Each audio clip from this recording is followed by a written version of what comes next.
Me when I have to make a presentation for school and I'm 18 and I can't get started versus me when I'm fucking 20 plus and I have to make a presentation about Sonic. Holy fuck. Good morning, class. Thank you for tuning in on my Sonic presentation. Before we start, I would like to ask an open question into the round. What foreknowledge are you bringing into this class? Does any one of you know? My ex was a huge Sonic nerd. So I know a little bit. Based. Hedgehog. Okay, good. I played a lot of Sonic versus Mario at the Winter Olympic Games for the DS when I was young. Okay, those are like the most removed Sonic games from the lore that you could potentially be. It had that robot dude in the. I will spoil you. I'm not going to bring up the Olympics in this video, so. Really? No. Those are like the only Sonic games I've played. I mean, it's not even a Sonic game. Yeah. I know they're developed by Sega, so technically they're more Sonic than Mario, but okay. I played Sonic Adventure 2 a bit, and a bit of the Sonic 06 remake, and I'm very bad at Sonic games. Alright, that's that. I have you yipping at me. That's true. Alright, that sound like a nice start, because I hope that at the end of this presentation you'll have learned a lot. And if not, then I hope that you at least will be entertained. So, okay, let's see. Okay, you can see my mouse. That's a bit annoying, but that's okay. What are we going to cover in this video? In this presentation, we are going to cover the official timeline of Sonic games. Only the games. There are some things that are technically also canon to the games, but we're not going to cover that because that would, if we're going to put a whole comic run in here, it's going to double this presentation, so we're going to just skip that. Will you do a comic presentation later on? We should do a part 2 for the comics, yes. Yeah. I was thinking about maybe doing maybe we'll do another one about Star Wars or something else, but we're gonna see how this goes, and then we're gonna... or maybe you people can do one if you want, but let's just go through this one first, and then we'll see what happens. There's an official Sega timeline. I focused on doing that in that order, but it's missing a lot of games for some reason.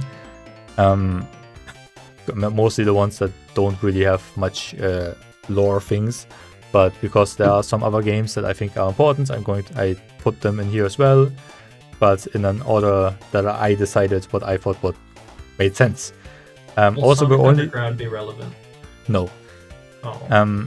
That's not canon. I'm sorry. I apologize.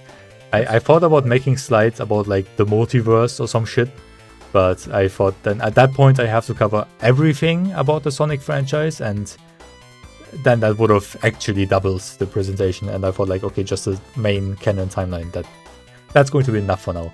Also, we're only going to cover in-universe information, so no like game releases or development history or some shit like that. I'm not going to say, and then in this year this game released, and this is what happens in it. We're just going to move on from one story to the next, like one continuous story, without like talking about this is from that game, this is from this game, because that's going to break the immersion, in my opinion. Alright, that should be everything, I believe. I have a question. Can you go back, please? Yes. Why is Sonic flashing in different colors? That's what is that chaos form? That's Hypersonic. He's non-canon. Oh, good Big thing. question. Yes. Will this be going over the Shadow games? Yes, of course. Game? Of course it is. Those are like some of the most lore-centric games. So, alright. We're going to begin our story millions of years ago with this guy. Dark Gaia, the embodiment of evil, or darkness or whatever, gets born at the beginning of time and gets imprisoned or something in the Earth's core. He's just going to chill there for a few more million years until he awakens and gets killed by this guy, Light Gaia. They're kind of like the representations of darkness and light, and Dark Gaia is like inside of the Earth, and every time he awakens, every few million years, Light Gaia awakens as well and kills him and puts him back into the planet.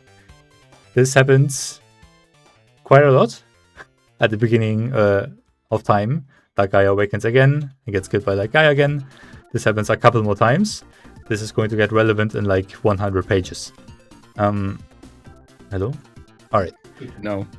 Yes. Of course, everything is in historic order. So even if things happened thousands of years ago, we're going to cover it in the proper order. And if they only get relevant in 120 pages, then so be it. The first proper people we're going to talk about are the Ancients. They're super advanced aliens from a different planet which got destroyed. Oh well. They're the original owners of the Chaos Emeralds, 7 mystical gems that have the power. They're like the Infinity Stones basically, but they all have the same powers. They're basically like an infinite energy source and just super fucking crazy. Like if you own one, you're if you own one, you're invincible. If you have all 7, you're like, you can do anything basically. They're just infinite energy source and can manipulate chaos energy, which is like this inherent energy in the Sonic universe that can do a lot of crazy stuff. If you have a Chaos Emerald, you can control it as well, and that's going to get relevant in a bit. They're the original people that owned the Chaos Emeralds, and their planet gets destroyed by this guy, this purple guy called The End. He's like... Guys, it's another planet. What? It looks like another planet. Yes, the End is... We don't really know what the End is. He looks like a planet. I think it's a she. I mean, it's kind of like Unicron. To be honest, I do know what the end is. It's what you do at the end of Minecraft, you know, where you beat the dragon. Okay, the Ancients find... Is he kind of like Unicron? Is that from Transformers? Yeah. I don't... Okay, but that doesn't help me because I don't really know anything else about him. He's like this ancient, like celestial horror kind of creature that goes around the universe and kills. He's like Galactus from Marvel. If that helps, he like is like that, but he can like transform from a planet into a big robot. But no, he doesn't do that. He's just a planet. He like goes around and destroys planets and eats them or something. Transformers She, 1, they, Sonic 0. they like the cat planet from Kirby.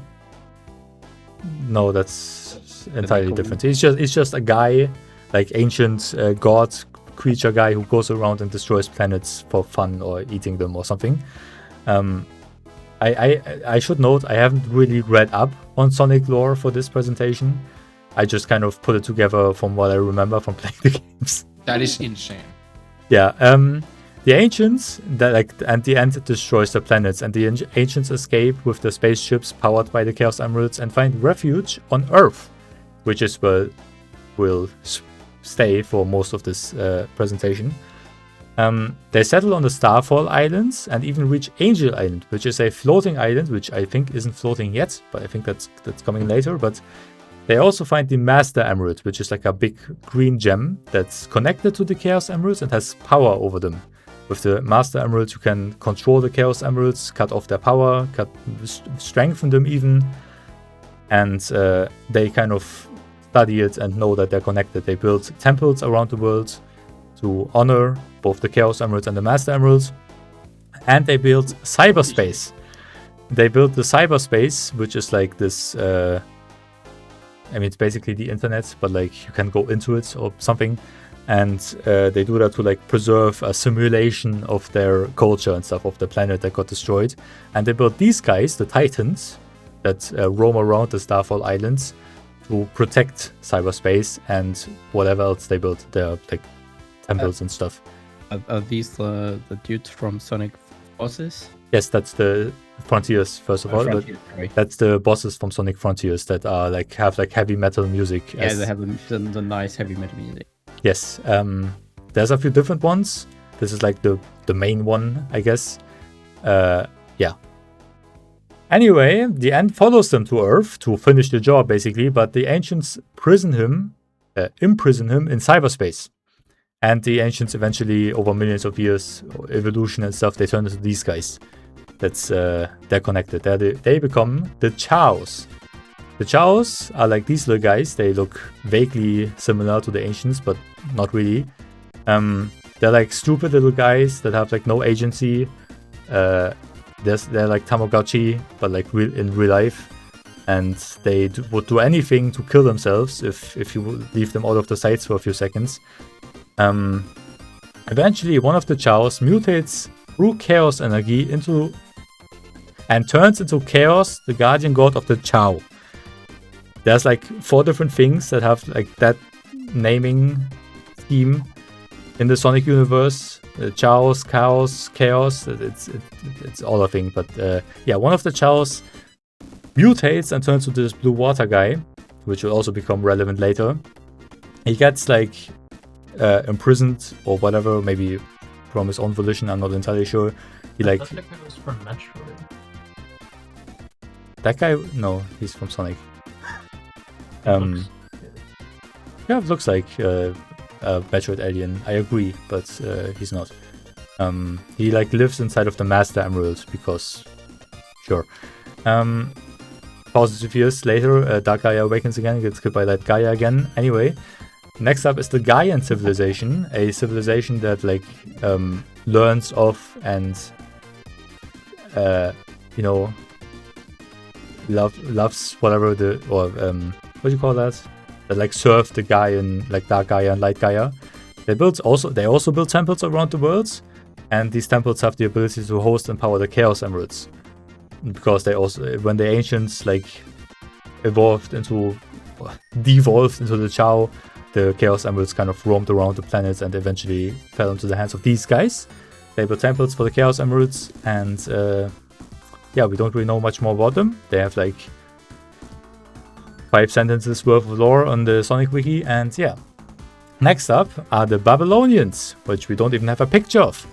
They're also a super advanced alien race, and they crashed a spaceship called the Babylon Garden. The D is also cut off here. Great. They crashed a spaceship called the Babylon Garden on Earth. Also, they leave behind the Arcs of the Cosmos, which are like bracelets that can manipulate gravity, which are also the thing that like powered the Babylon Garden. All of that crashes on Earth. Those are the Arcs of the Cosmos, by the way. They're like the power source of the Babylon Garden. And they had sick-ass hoverboards, which, yeah, will also get well. The Sonic racers, or what is the name? Riders, yes. Riders with yes. Jet and the gang. Yes. Also, it's multiple. There's 5 Arcs of the Cosmos. Thank you. Not just one. There's 5 or more. I think it's 5. Anyway, the next up, the Sun Gazer race seals away the Black Dragon with the Black Onyx. If you think that sounds vague as hell, that's because that's literally all we know about the Sun Gazer race. We have pictures, but from modern day, and we don't have pictures of anything about this event. That will also get relevant later. Anyway, first, the first big thing that we should actually talk about, all things considered, is the Knuckles clan. It's a mighty warrior tribe of echidnas, these guys, and they have come in possession of the Master Emerald and the Chaos Emeralds, and they consider themselves the protectors of these relics. They know their power, they know how to harness it, but they choose not to because they're like serving the Chaos Emeralds and the Master Emeralds as like a gods worshipping, or they worship these things and decide not to use their power. That's Chief Pachacamac. That's the chief, and he has a daughter called Tikal. They have an ancient rival called the Nocturnus clan, which are also echidnas, but they're like evil echidnas. They have like slightly more advanced technology and stuff, and they are led by this guy, Imperator X. Imperator, I'm not sure, like I know that is German, but he's called that in English, so I'm not entirely sure how to pronounce that in English, if that's his English title, but sure. All things considered, he's an emperor, but he's Imperator X for some reason. They have a bitter war across what I have to assume are decades, but the Nocturnus clan is on the verge of winning. They are much more advanced than the Echidna clan or the Nuggets clan. They also built combat robots called the Gaizoids that are like the perfect weapons basically. But the Nocturnus clan becomes way too power hungry, and they flee or rather expand their grasp into the Twilight Cage, which is an alternate dimension and they never return. Now, technically they do return later in like the present, but that particular game is non-canon, so we're not going to bring that up again. All things considered, they just leave to another dimension and never come back, which is, all things considered, a very easy cop-out for the Echidna Clan. They're very lucky that they never came back. Better be Deus Ex Machina, wouldn't you say? They come back in a video game, but that's like one of the only Sonic games that is definitively non-canon. But, How do you know if it's canon or not canon? I mean, Sega or Sonic tweeted everything is canon. Yeah, but not that game because of rights issues. Because of there's a very specific comic writer who just went a bit apeshit, but when it comes to suing Sega. I think I remember that.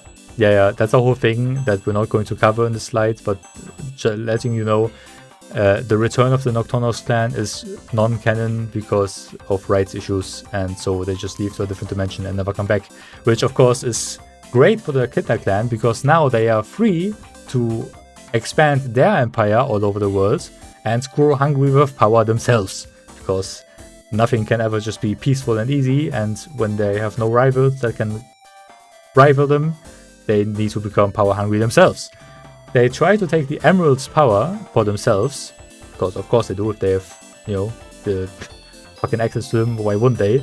But Chaos, the Chaos God we talked about earlier, is not happy about it and decides to slaughter them all.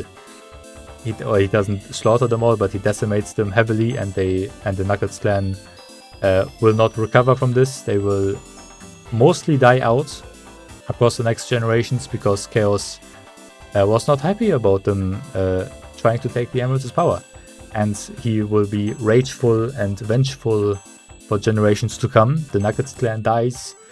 Everything's shit. Yeah. And Chaos stays in the Master Emerald's raffle. Alright, we arrived at 50 years ago from the present. Meet Dr. Gerald Robotnik. He's a world-renowned scientist and humanitarian doing research on mostly the topics robotics and archaeology, and for the betterment of all humanity. He accomplished many things that will become relevant later. He discovered Angel Island, for example, which is where the Master Emerald's temple, like this thing that's on Angel Island, by the way. The Echidnas lived on Angel Islands. I should have probably mentioned that. He discovers Angel Island, which is like a secret floating island that's kind of floating around the world. But out of fear and respect of this ancient site, he turned his back and told nobody about his discovery. He also uncovered one of the Geysoids, one of the combat robots from earlier, names it Emerl. And he learned about the Ifrit, a fire demon from a different dimension. And he learned of its home dimension, the Chaotic Infernal, that will also become relevant later. But he also doesn't tell anyone about this. He documents all of his findings in a journal. So namely the Angel Islands and the Master Emeralds, the Geysoids and the Ifrits are all documented in his journal. Will there be 2 other journals? No, asking for a friend. No, actually, as far as we know, there's only the one. But that's a lie. Yeah. But the journal will come back, so it's important. It's very important. He has 2 sons, which we don't know the names of and don't really know much about. But we do know that he is the grandfather of 2 grandchildren called Ivo and Maria. Those will be important. Maria. Also, he has a Minecraft skin. Hippie. Maria Robotnik.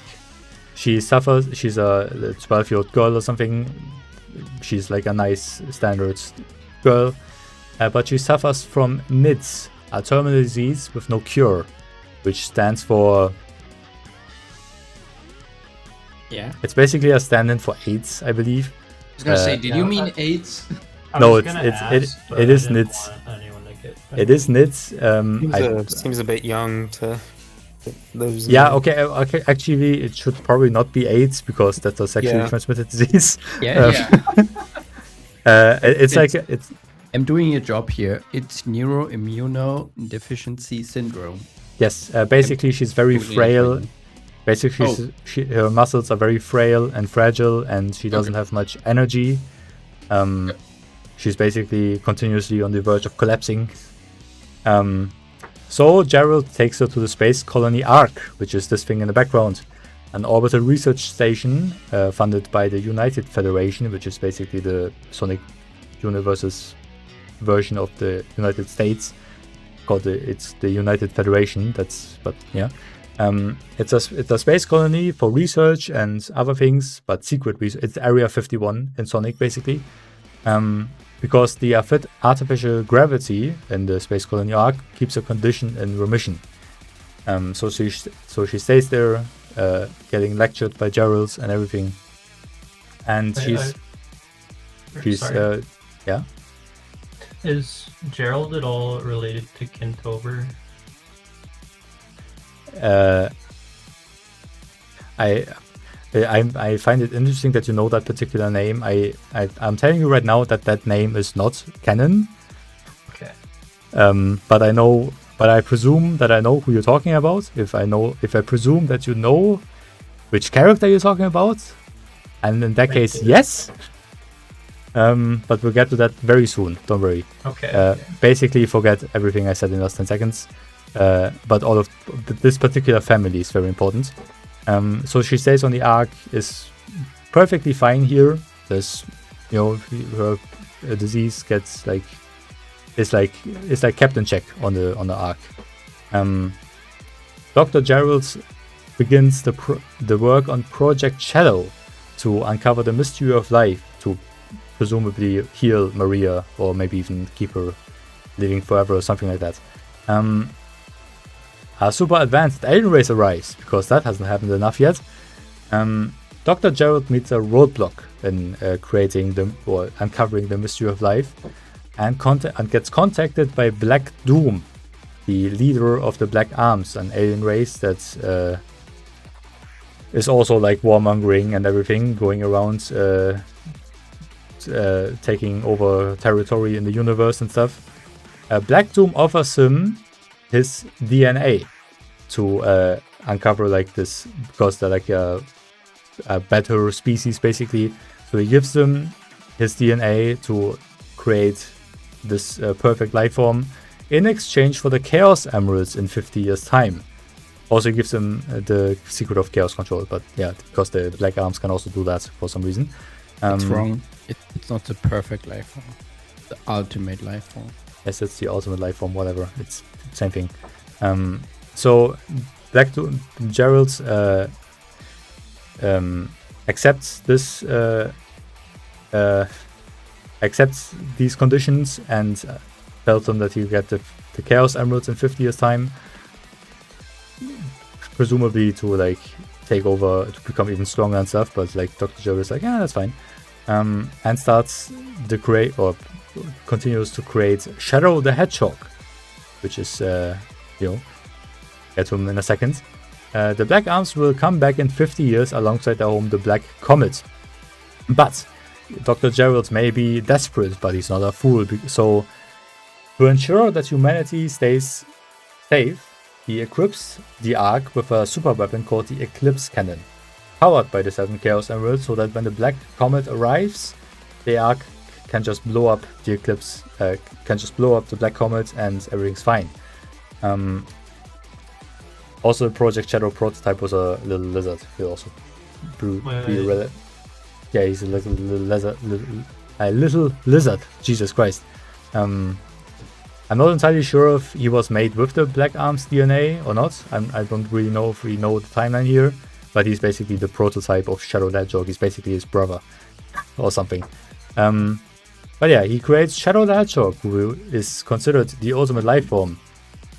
He lives with Maria and Gerald on the Ark. He attends classes led by the Doctor. He's getting up to mischief with Maria. And he's getting bullied by Abram Tower, this little turd.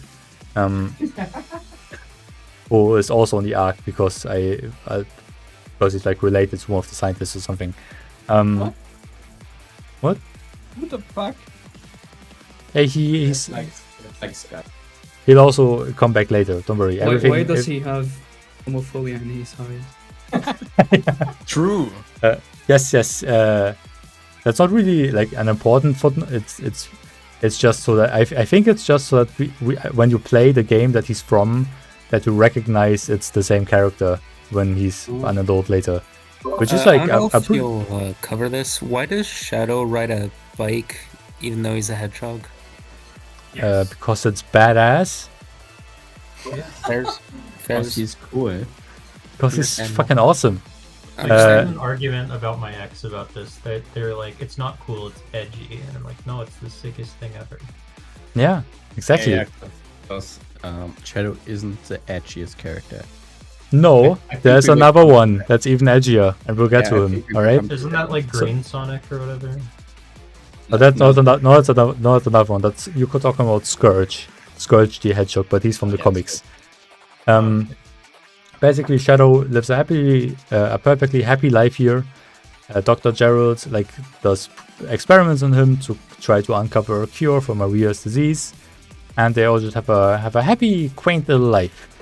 Until one bad day, the Geysoid, the super combat robot that Gerald has also on the Ark that he's experimenting on, goes a bit crazy, and Shadow needs to intervene, but they start fighting, and the damage that gets afflicted on the Ark is not that easily scrubbed away, and they get the attention of the United Federation, which takes us to the next chapter, the murder of a literal child. What the fuck? The United Federation is not happy about these complications that happened on the Ark, and sends Gun, the international, and it's basically the military, but they're like a specialized military for like supernatural ongoings and Just like in Resident Evil. What does GUN stand for? the Guardian Unit of Nations. They're like they're like Torchwood from Doctor Who, but with guns, or rather, what's the other one? Not Torchwood. I don't remember. Like stars from Resident Evil. Or that they're like a specialized military for like supernatural ongoings that are supposed to stay secret. The SCP Foundation. Okay. Or that, sure, yeah. Well, Basically, every time Sonic or Dr. Eggman or whoever is up to something and the military intervenes, it's these guys. Which doesn't happen often, but like whenever the government intervenes when it comes to like supernatural shit, it's these guys. It's Gun. They try to intervene, try to shut down Jared's experiments, and of course take in Shadow Hedgehog, the Geysoid, and whatever else Jared is working on. But not wanting Shadow to get captured, she discharges Shadow's sleeping tube that he's like sleeping in like a big vat with liquid in it, and sends it to Earth, right in front of the gun soldiers, which aren't happy about this child intervening with their mission, and shoots her, this 12-year-old girl that's just living there, and she dies in front of Shadow's eyes, because like she pulls the lever and then gets shot, and he sees it all happening, and she canonically dies here by the hand of this guy on the left. He shoots Maria and she's dead. And that's fucking hard. Dr. Gerald doesn't take the loss of his granddaughter very well, and his two sons that he has, and his I wonder why. And his one grandson cut off all communication with him.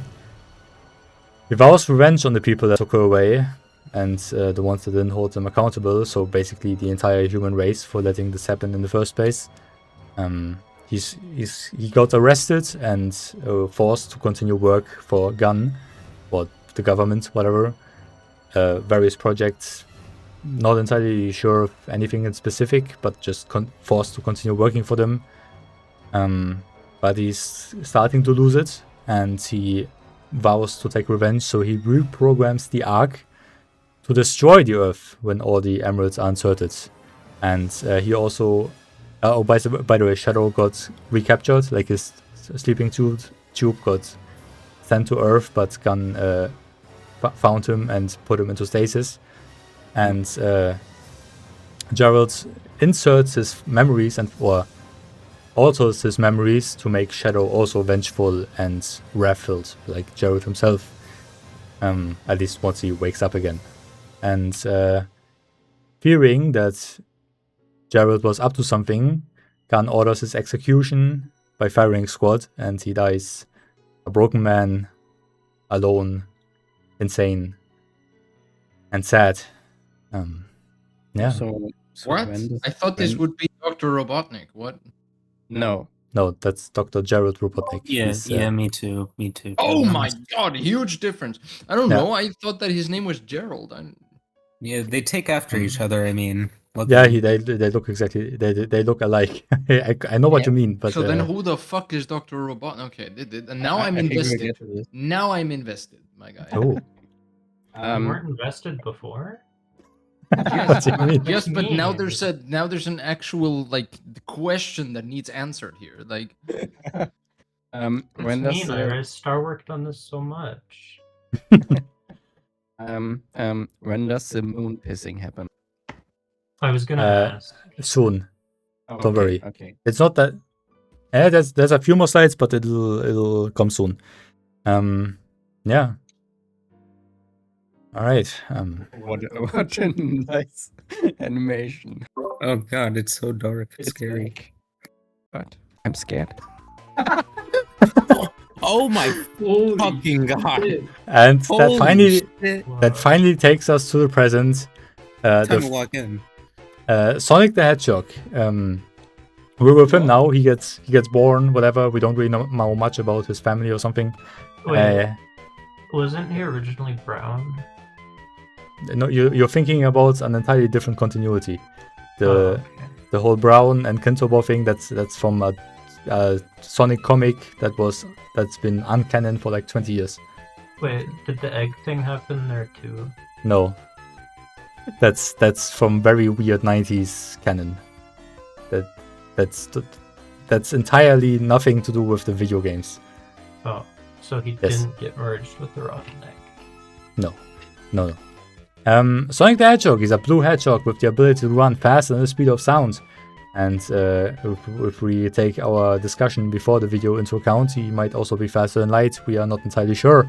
But yeah, he loves nothing more than adventure, freedom, and living every day to the fullest. Also, he owns a biplane called the Tornado. wait, Not hold entirely on. So I just don't understand where the fuck he came from. Because like, I get like the Knuckles clan and all of that. They're ancient or whatever. And then you have Shadow, who was like created in a lab. But then we just have someone that looks like Shadow, but just kind of appeared. Or what? I should also mention. Maybe I should have mentioned this at the beginning. I thought that might get clear throughout the video. I'm sorry. We are on planet Earth, fictionalized, of course. There's humans and animals, anthropomorphic animals on the planet. Oh, so that's just normal. Okay. Yes, that's just normal. I did Hedgehogs- not know this. I'm sorry. What? Maybe I should have put this at the beginning. I'm sorry. I Like thought Tails on the biplane. no, it's Sonic's. It's Oh, yes, it's to know. Sonic's plane. Yes. Yeah, I don't know why either, but it is. Yeah. Okay. So it's planet Earth. It looks sort of like our continents, but like a little bit different because it's fictionalized. There's humans that live in like their own countries, and then there's anthropomorphic animals that live coded like they're just also on the planet.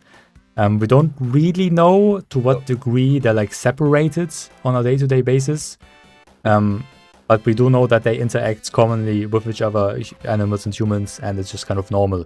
There's hedgehogs, foxes, echidnas, and everything else. Basically, it's fan canon or head canon, whatever. That they kind of live on separate, like maybe hemispheres, or like the animals live on like specific islands and stuff. But we don't really know much about it. But that is generally normal. Like, it's canon that they're all racists. Like they're separating each other and not living together. now the funny thing is that humans have been in the Sonic franchise since 1999, and have kind of been phased out since 2006. We haven't seen humans in a Sonic game since 2006, I believe. But we've never seen like animal civilians and human civilians together in a single appearance, comic, human, video game, whatever. We've never seen human civilians and animal civilians together on screen. Either it's Sonic in the human world or Sonic in the animal world. We never see all of these things together, which is basically just because Sega keeps flip-flopping on what kind of vibe the Sonic franchise should have. It's not really to be taken at face value that they never meet.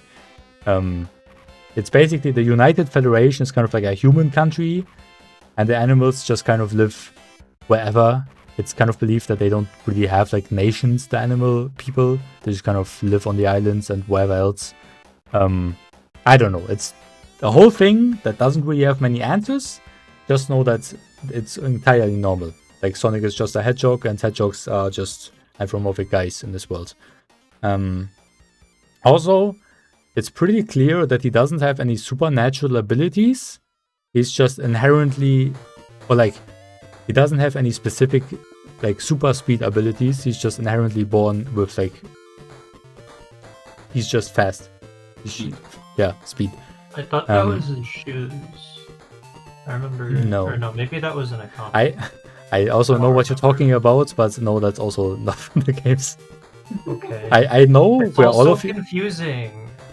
everything so far you're talking about comes from one specific comic run from the 90s. That was never canon to the games. Sorry. I remember, that's okay. Like, I know what you're talking about, but that was never canon to the games. Sadly, very sadly. Oops, I'm tabbed out. Dr. Ivo Robotnik. This guy. You might have seen him. You might have heard of him before. That's Is he even related? Okay, whether Yeah. Dr. Robotnik is the grandson of Gerald Robotnik. Remember, Dr. Gerald has two grandchildren. One was Maria, the other one was Ivo. He's I think we need to watch the Sonic movies with Iris. yeah. That's the whole Gerald and Maria thing, and Maria dying and stuff. That's all in the Sonic movie. I want to watch. I mean, Those I are watched good. the first one, but wait, are we one talking about the live action ones? Yeah, or- the live action one. Okay. That's like the storyline that gets covered in Sonic 3. I think I watched the first and second one, but not the third. I don't remember. He takes after his grandfather in specific ways. He's a roboticist, very capable. He has canonically an IQ of 300, except that he's a bit of a crazy person, and he's a megalomaniac bent on world domination. Also, he's the head of the so-called Eggman Empire. He's canonically a tyrant or something, whatever that's defined as. He has a league of machines called the Badniks, which are powered by animals. No, not the anthropomorphic animals. There's anthropomorphic animals and there's normal animals. Bruh. It's like what meat do they eat in Pokemon? What the hell did they smoke when they were It's like Disney, where like there's Pluto and Goofy, which are like right. Yeah. So So I might be like hallucinating again, but isn't like Cream? Wasn't Cream used to power one of the machines, and she's like an anthropomorphic animal? I don't know what you're talking about. I don't believe Cream was ever specifically. She was abducted once, yes, but not used to power a machine. I will get to her later as well. Okay. I think I might know what you're talking about, but yeah. What I mean is like she was used to power a Badnik, and then she's like a robot, part rabbit now or something.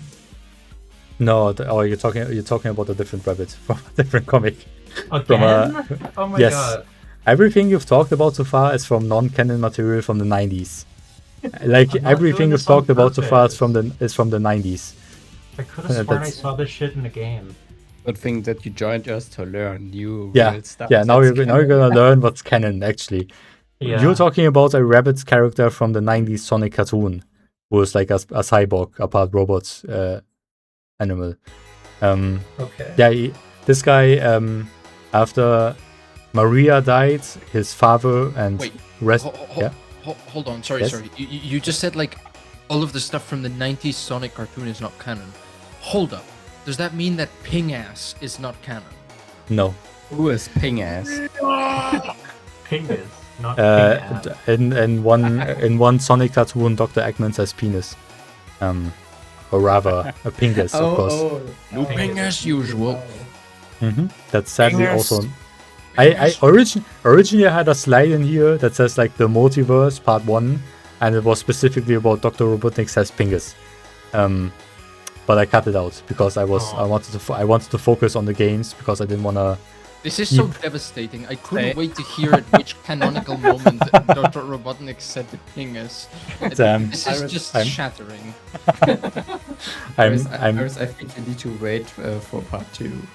Yeah, but I can do a part 2 about everything else that isn't like in the main canon timeline. Yeah, I part can't two is wait for massive. part It's 2 gonna be because there. I'll actually know it and like my knowledge will actually make sense. Yeah, then you'll actually can you apply the knowledge you know.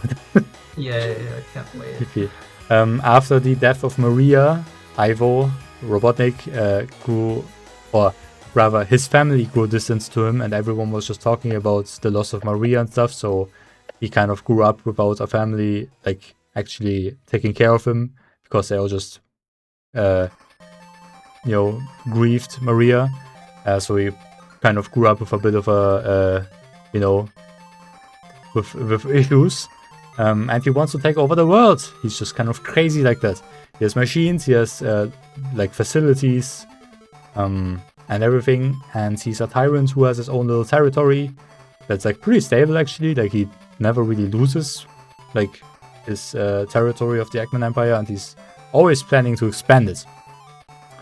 He hears of the legend of the Chaos Emeralds and heads to the last known location, or rather the last location that he detects where they are with like machines, and heads to South Island, which is where Sonic is living right now. He doesn't really have a home, Sonic. He's kind of homeless and lives wherever he is right now. But that's where Sonic happens to be right now. And Sonic stops Robotnik, or Robotnik heads to South Island, abducts a bunch of animals to power his machines, builds some facilities, but Sonic swoops in, destroys all of it, and chases Robotnik off of the island. He also collects the emeralds in the process, and they do some powers that they will never do again, and bring nature back to South Island, and then just disperse, which is what happens. Which is just kind of what happens when all 7 Chaos Emeralds are brought together. They're like chaotic like that. They are inherent or like they inherently have chaos energy, which is a bit uncertain in what they actually will do when they're brought together, and sometimes they just kind of zoom into 7 different directions. Meanwhile, Miles Prower, he's a young fox living on this island. He has a birth defect, giving him a second tail that allows him to fly.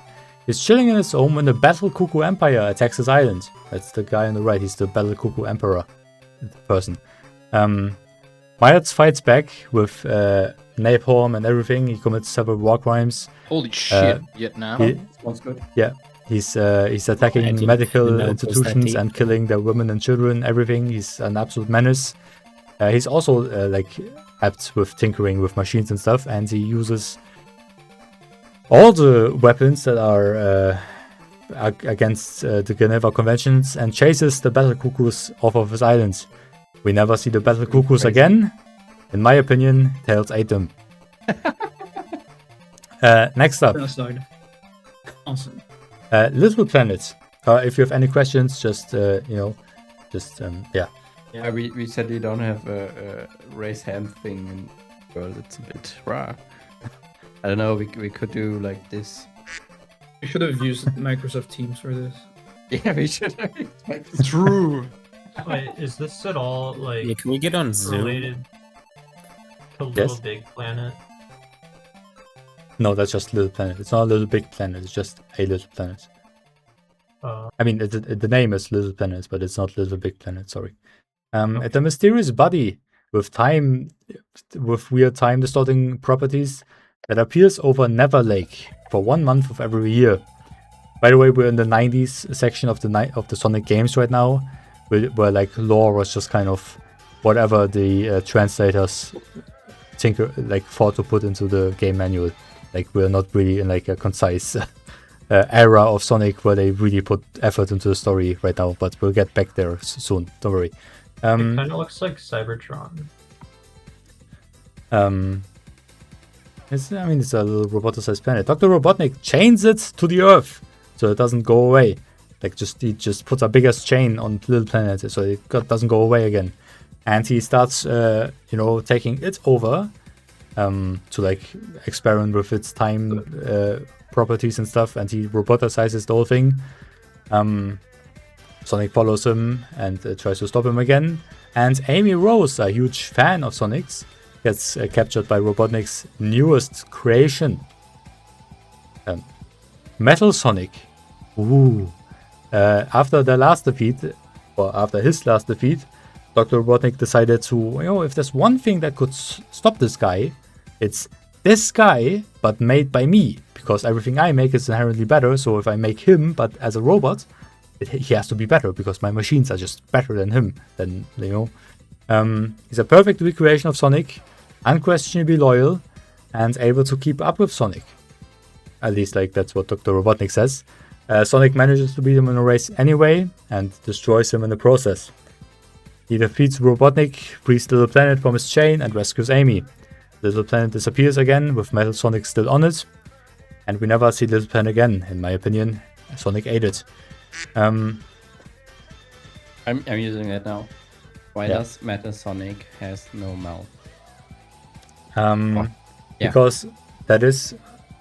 I'm not sure if this is headcanon per se. I'm not entirely sure. But I've heard this before and I think it just makes perfect sense. Sonic is a loudmouth that keeps calling Dr. Robotnik names and shit during the battles. He's like Spider-Man, Okay. So, in Dr. Robotnik's mind, a perfect Sonic would be someone who shuts up and just listens and doesn't speak, unquestionably loyal, does whatever he says, doesn't fight or talk back at Robotnik. Yeah, understandable, and I can sympathize with that. I didn't ask earlier because I thought it was going to be covered, but why is Dr. Robotnik shaped like that? It just is. There's no canonical explanation for that. He's just fat. It's just he's funny sized. Incredible. He's funny shit. I like Is the Metal edge. Sonic Metal Sonic the one with the funny Yes, that's him. Yes. Oh, I would have put music in, but I'm not entirely sure if Google Slides supports music. You can I'm just sorry. edit it in after, I guess. Yeah, I'll do it for the video, but I would have done like funny sound effects like the hey for this, but I didn't really look into that. Okay. Dr. Robotnik locates the emeralds once again, this time on West Side Island. And Robotnik goes there, Sonic chases him again. Sonic runs into Miles, the little menace from earlier. And Tails... sorry, spoilers, fuck. Miles gets bullied by his peers because of his two tails. But he is able to keep up with Sonic because he can do like propeller thing that like pushes him as if he's running really fast. And Sonic names him Tails. He gives him his a little nickname. And they decide to team up together to defeat the evil Doctor. That's how Sonic and Tails became friends. That's how Tails gets his name. And they become best buddies. Realized that's kind of like fucked up. It's like, so he gives him a name based off of his birth defect. That's like calling someone like born without arms and legs like Stumpy or some shit. Like, holy shit! Oh, you have two tails? I'm gonna call you Tails. The thing is, you have to take a look at this. Tails gets bullied by his peers, by his other foxes from his tribe or whatever. For his tail. Yes, but Sonic tries to build him up again in saying that it's not something to be ashamed of. The tails give him like an edge. They give him the ability of flight and everything. They should be proud of it. So he gives him the name of Tails as you should be proud and present it like it's like the thing that makes you special. Not something to be ashamed of. If you have to take a look at this. I mean, This is so woke. I don't know if that's motivational because I feel like if you did that in real life, it'd be very uncool. I wouldn't go out and tell a wheelchair using person to name themselves Wheels. Because that's Oh my god. It gives you an edge. It makes you special. Holy shit. What's your name? Wheels. No. It's like calling Sky Stompy now. What? Yes, because you're always stomping around in the flat. Yeah, because They I'm call it- very tall and strong. They're calling Sky Shorty. Yeah, that's Yeah, you can fit you can fit into small spaces and stuff. Mm-hmm. Yeah. You need to look on the bright side. It's like calling Iris White Boy. Goy. I will Yes. Okay. I will annihilate you. Okay. Sonic and Tails gather the Chaos Emeralds, but Dr. Robotnik Dr. Robotnik flees to his brand new battle station, the Death Egg, which is in orbit right now, and Sonic and Tails chase him there. Or rather, Sonic boards the spaceship that leaves to the Death Egg. Wait. Yes? Did they steal this from the Death Star, or did the Death Star steal from this? Do you really think that Star Wars, the cult hit, stole from Sonic the Hedgehog 2 It's possible. and decided to use this design and remove one of the eyes for the Death Star dish? I'm pretty sure Yeah. that Death Star from Star Wars came way before that. They came like 20 years before this game, but Yeah. yes. In my head, Or canon. 15. It's just a Death Star, but with two dishes, and those are the eyes. So they put it on mustache because it's funny. Like the Death Star, but it has a face.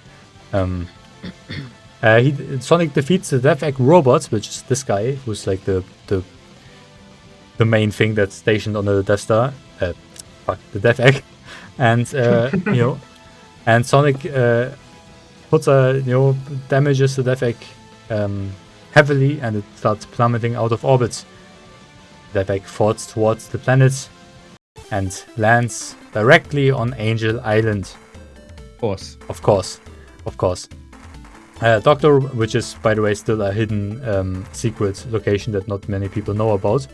Robotnik climbs out of the wreckage and meets the last of the Echidna tribe, Knuckles the Echidna, the last protector of the Master Emeralds and of Angel Island. He's living alone here. He's the last descendant of the Echidnas from much earlier. Dr. Robotnik makes Knuckles believe that Sonic and Tails are villainous, looking to steal the Master Emeralds and desecrate this island. And being in solitude since birth, Knuckles believes him, not having much people skills, and tries to stop Sonic and Tails from reaching the emeralds. Sonic and Tails follow the Death Egg to the Angel Island and run into Knuckles and his traps that he lays out. But they eventually both make it to the Hidden Palace, like a hidden palace somewhere underground where Knuckles relocated the Master Emerald to, and the Chaos Emeralds here.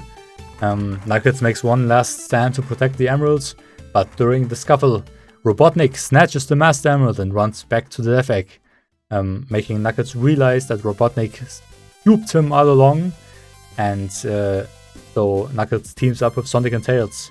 Knuckles leads them to Sky Sanctuary, a floating city of ruins. Yes? Is that the plot of the Sonic 2 live action movie? Yes. Because I fell asleep watching it. That is basically the plot of the Sonic 2 movie, yes. I just remember that Knuckles It's an the Sonic 2 movie is an adaptation of Sonic 2 and 3, the video games. Oh, okay. This is we're currently in the Sonic 3 and Knuckles video game, by the way. Knuckles takes him to Sky Sanctuary. We're not sure who built it, but we do know that Knuckles doesn't know everything about it, so it's probably not built by the Echidnas, but we don't know who else built it. It's a floating city above Angel Island. They intercept the Death Egg that's like floating up right now and board it. They confront Robotnik and they fight a new and improved Great Eggman Robo. Quack. What the fuck? Yes? Sorry, that was. I thought it was gonna be a duck quack. How is the island floating? It's the Angel Islands. It's powered by the Master Emeralds. The Master Emeralds being embedded in its altar makes Angel Island float. That does come up sometimes in the games. That whenever the Master Emerald gets stolen, taken away, whatever happens every other game, Angel Island falls into the ocean. So it just becomes normal island. I found an actual duck quack now, so that won't happen again. I'm sorry. That's fine. So when the Master Emeralds get stolen, the Angel Island falls down? Yes. Okay. So at the beginning of the presentation, when the ancients first found Angel Island, it was a normal island. Then the Knuckles, then the Echidna tribe built an altar for the Master Emerald, and somehow, I don't know, ancient magic technology, whatever, made it so that when the Master Emerald is placed in its altar, it makes Angel Island float to keep it, and every now and then, every other game or something, the Master Emerald gets stolen or destroyed and whatever. And when that happens, the Angel Island falls to the ground. That also happens in this game. For a Sega Mega Drive game, it's surprisingly telling a lot of story with no text at all. They establish all of this in a fucking 16-bit side-scroller. But yeah. And they fight the Great Eggman Robo and defeat it, of course, which is also, by the way, powered by the Master Emeralds, but they defeat it anyway. And Dr. Robotnik makes one last run for it, grabbing the Master Emerald with his Deathwick robot and flying off. But Sonic, having collected all 7 emeralds, finally unlocks the ability of Super Sonic, which is basically him in a Super Saiyajin form. Sonic steals a lot of things from Dragon Ball. It's which Super Saiyajin form? The first one. Ah, okay. It gives him flight and incredible physical strength. He chases Robotnik off, the Death Egg explodes or something. They chase off. Dr. Robotnik tries to get away, but he can't get away from this incredible creature that Sonic is right now, and Sonic defeats it, of course. Robotnik plummets down on Earth. Sonic takes the emeralds, takes the Master Emerald, brings it back to Angel Island, making it float again, and Sonic, Tails, and Knuckles become best friends forever. Yes? 2 questions. One, I thought the Death Egg was what pissed on the moon, or whatever it actually was in the game. And then 2, can I use Pingus as the question sound? Sure, that's better. That's more. That's more. It's more accurate. Yeah, it's more accurate. Thank you. Yeah, Super Sonic. When Sonic uses the power of the 7 Chaos Emeralds, he can transform into this form. Some characters can do it. For some reason, Sega has become really weird about which characters are allowed to. I think the last official statement was that only male hedgehogs can turn super, which is really weird and stupid. But yeah, I don't know what's up with that. They've become a little protective of changing the lore nowadays, which is were when they in the late 2010s when they announced this. They've become a bit less uptight with that kind of stuff, but I think that's the last official information about this. So other characters have can use the powers as well, but we only know of super forms of male hedgehogs, which is a little strange, but oh well. After that, the Chaos Emeralds just kind of come out of Super Sonic again and fly off and scatter again. Yes? People won't be able to handle Super Rouge. That's true.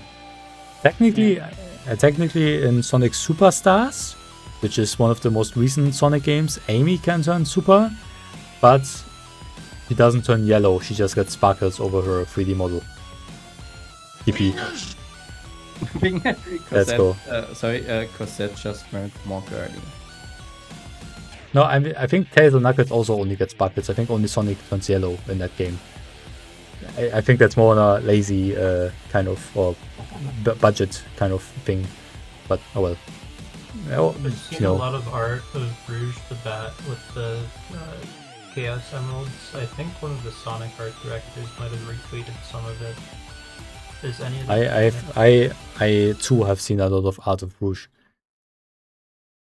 I know. Anyway, Dr. Robotnik later, like, everything's well, Robotnik goes undercover, comes back again. That'll happen a lot. Robotnik just kind of comes back with a new evil scheme. He hires Fang the Sniper, or Neck the Weasel, depending on your region, or Fang the Hunter, depending on the century where you are living in. He's a pretty cool bounty hunter guy. Also, there's 8 Chaos Emeralds now. We never see the 8th Chaos Emerald again, in my opinion. They ate the 8th one. And we're back to 7. There's like one Sonic game where there's 8 Chaos Emeralds. It was the 90s, there wasn't really lore very well established, but yeah. They eat the 8th Chaos Emerald, I don't know. Also, yeah, this guy is pretty cool. Comes up later one more time, so I had to mention him here. I didn't know where else to put him because he's all things considered not very relevant, but Literally evil lucky I dude. thought I saw him in like a 3D game once. yes, that's the one other time he appears. Oh, okay. Dr. Robotnik unveils the Death Egg 2. Like, blows it up. What? Nothing. It looks like an atom. I think it's in my opinion, the design inspiration was probably like a solar system or something. Maybe. I could swear this shit is somewhere in Belgium. Yeah, sure. Yeah. You know what? I agree. I think so. Yeah. Yeah. Sonic blows it up. Yeah.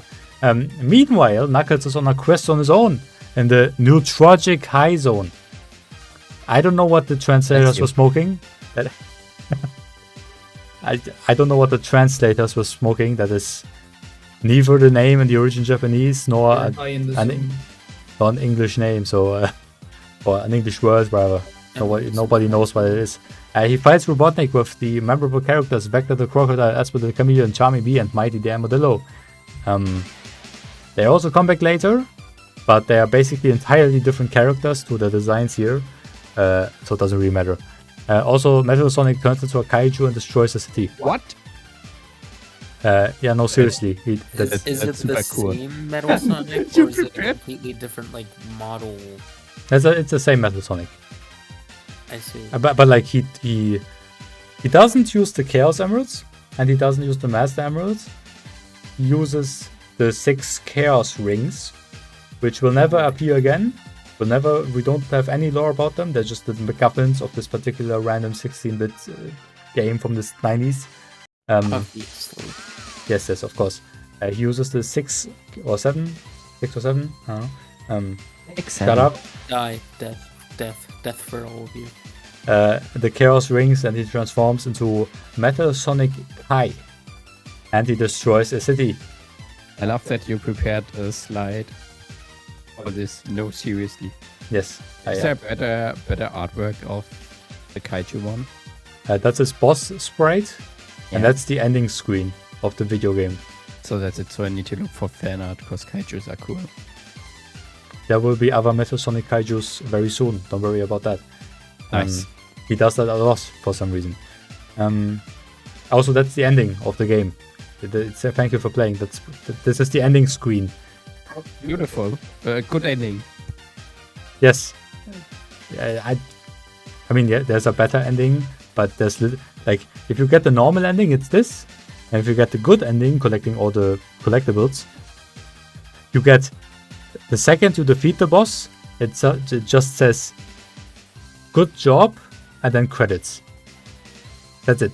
But if you get the bad ending, you defeat the boss and then this animation plays and then credits. If you get the bad ending, you literally get a longer, more defined ending. If you get the good ending, it just says "good job," thumbs up. There's a thumbs up sprite and then the credits roll. If you get there's not comeuppance for the evil guys. If you get the good ending, if you get the bad ending, everyone dies. But okay. Anyway, somewhere around this time, Sonic and Tails get whisked away to the future by this guy. This is from Sonic's birthday. Yes, but we'll get to that. I think that's Sonic Generations, was it, right? Yes. I'm sorry. What are the gears on him? He's just kind of. We'll get to him later. Oh yeah. He's yeah. Anyway, I remember that this is the other game I played, the Generations game. yippee. Oh. We'll talk about their adventure in the future when we get there. Just know Sonic and Tails get whisked to the future and come back. They go to Angel Island to visit Knuckles or something, and they arrive just in time to witness the hard-boiled heavies, a special unit of 5 badniks, retrieving a wondrous purple gemstone, discharging an energy wave and displacing them in space-time. Again, they follow the lead all over the world and across like different eras in time and shit. These are the 5 guys. Like these 5 guys, they turn into these 5 guys here. The gemstone is actually the Phantom Ruby, a powerful artifact able to bend reality. And of course, Robotnik plans to use it for his own good. Yes. Is it related at all to the Chaos Emeralds? No, we don't really know where it came from or why it exists. There's just a lot of random artifacts that can just do the most powerful shit ever. Are most of them gems? Usually, yes. Most They of them have are to be some. related in some way. We don't really know much. Or we do know some more about it, but we'll get to that later as well. It does come back at later. Yes? There's like another thing that just pops up now and will never return again. It does return one more time, actually. So, not That's entirely. right. Yeah. An epic fight breaks loose between Robotnik, the Heavy King, and Super Sonic, all fighting for the Phantom Ruby. It ends with the Heavy King destroyed and Sonic and Ruby falling through a portal. Where? How? Why? We'll get to that later. Sonic comes back, at least. And this time, Ivo, Dr. Robotnik, hires Fang again on the hunt for the Black Onyx, the mysterious mystical gemstone that, remember where the Sun Gazer clan sealed the Black Dragon into the Black Onyx. Dr. Robotnik learns about it and wants to get the Black Onyx to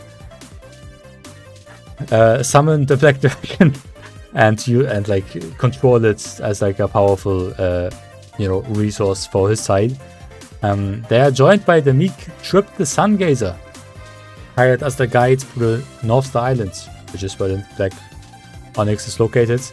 Rob unleashes the Black Dragon, and Trip realizes that her employers are evil and uses the Chaos Emeralds to turn into a dragon and fight the Black Dragon. Also, yes, I guess that since that one tweet where they said only male people can do it, I think that's I just realized that maybe there's proven now that Trip, who's a woman, uses it to turn into a fucking golden dragon. Just This could be a character from fucking Spyro. I love how it just she looks like that one dragon from that one Disney movie with just a normal woman face on a dragon. Also, it's a black dragon on the right. He looks great, doesn't he? Also, Sonic, Tails, Knuckles, and Amy also here, and yeah, they don't do much in the story actually. Dr. Robotnik changes his clothes.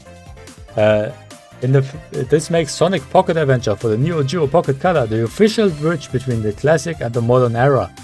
In the first boss fight, you can see he has his classic outfit, and in the last boss fight, you can see he has his modern outfit, which is an incredible detail that still blows my mind that they put this fucking detail into some random ass pixel art Sonic game for some random ass console that nobody knows, in a Sonic game that nobody knows about.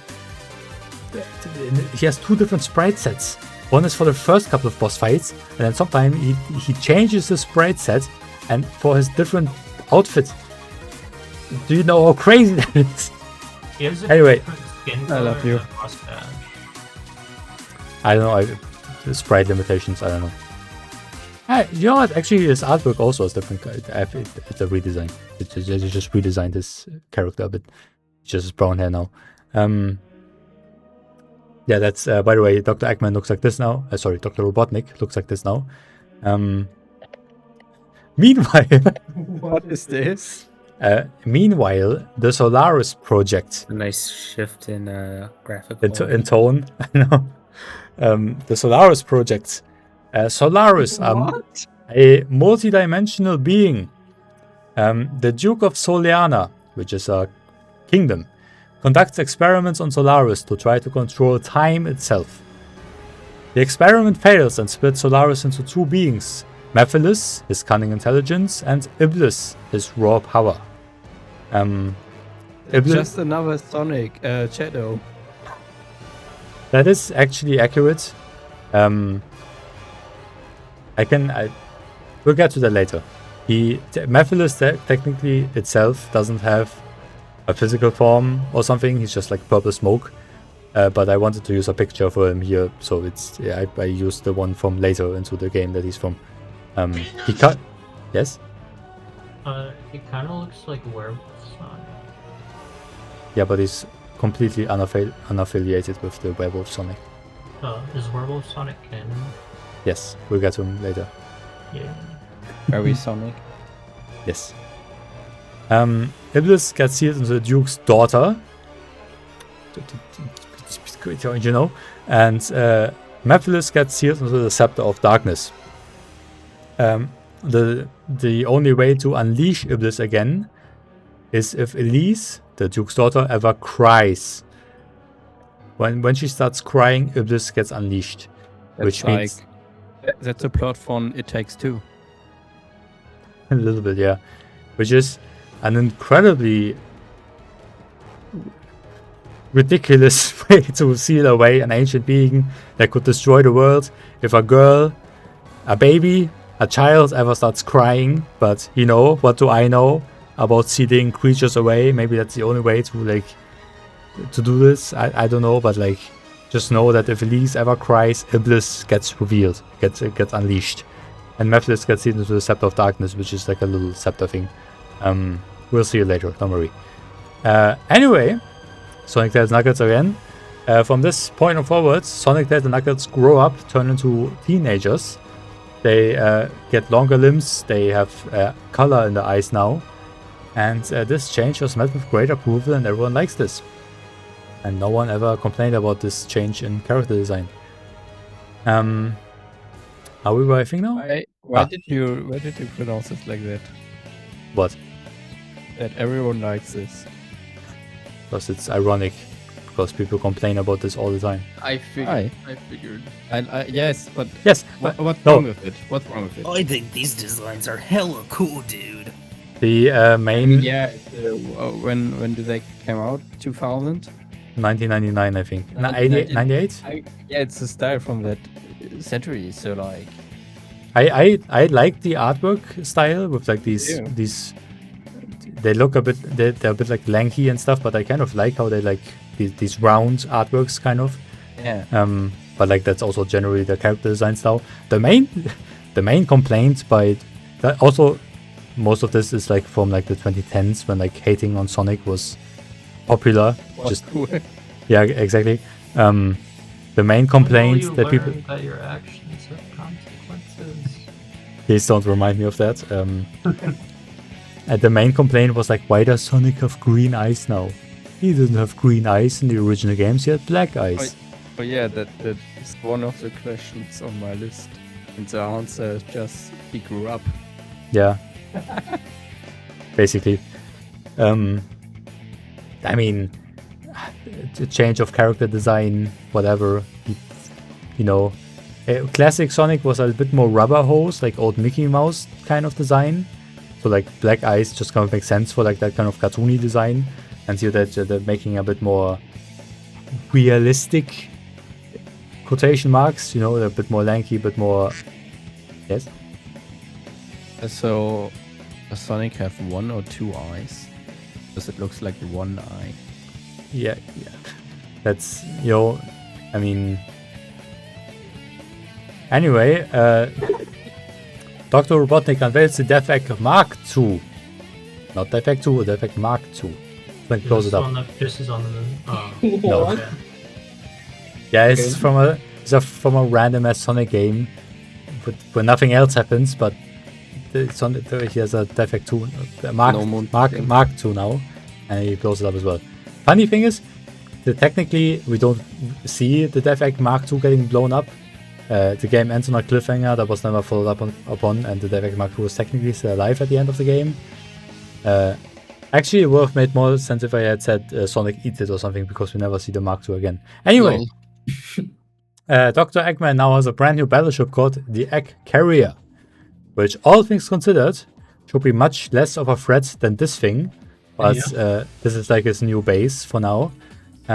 He learns of chaos. Less threatening looking. Dr. Robotnik learns about Chaos, the god of destruction, and unleashes him from the Master Emerald by destroying it. He manipulates the weather to shoot a lightning bolt at the Master Emerald, which shatters the Master Emerald and unleashes Chaos. Chaos grows in power by feeding off the negative energy inside of the Chaos Emeralds. So Robotnik tries to find all 7 of them to unleash and control his true final form. If Chaos has 2 emeralds, for example, he looks like this. This is Chaos 6 with 6 of the Chaos Emeralds. He just turns into different water blobby things. The more emeralds he has. What is Chaos 7? We'll see him later. That's like his final form. We'll get to that. Don't worry. Sonic and Tails follow suit and chase Dr. Robotnik across the world. Sonic insults Robotnik by calling him Dr. Eggman, and he adopts that name immediately. Note this only applies if you're in the Western world. Yes. I think Sonic just has like a hobby of like giving people nicknames based off of their like physical appearance, and I think that's from the Sonic movies. That was never established in the video games.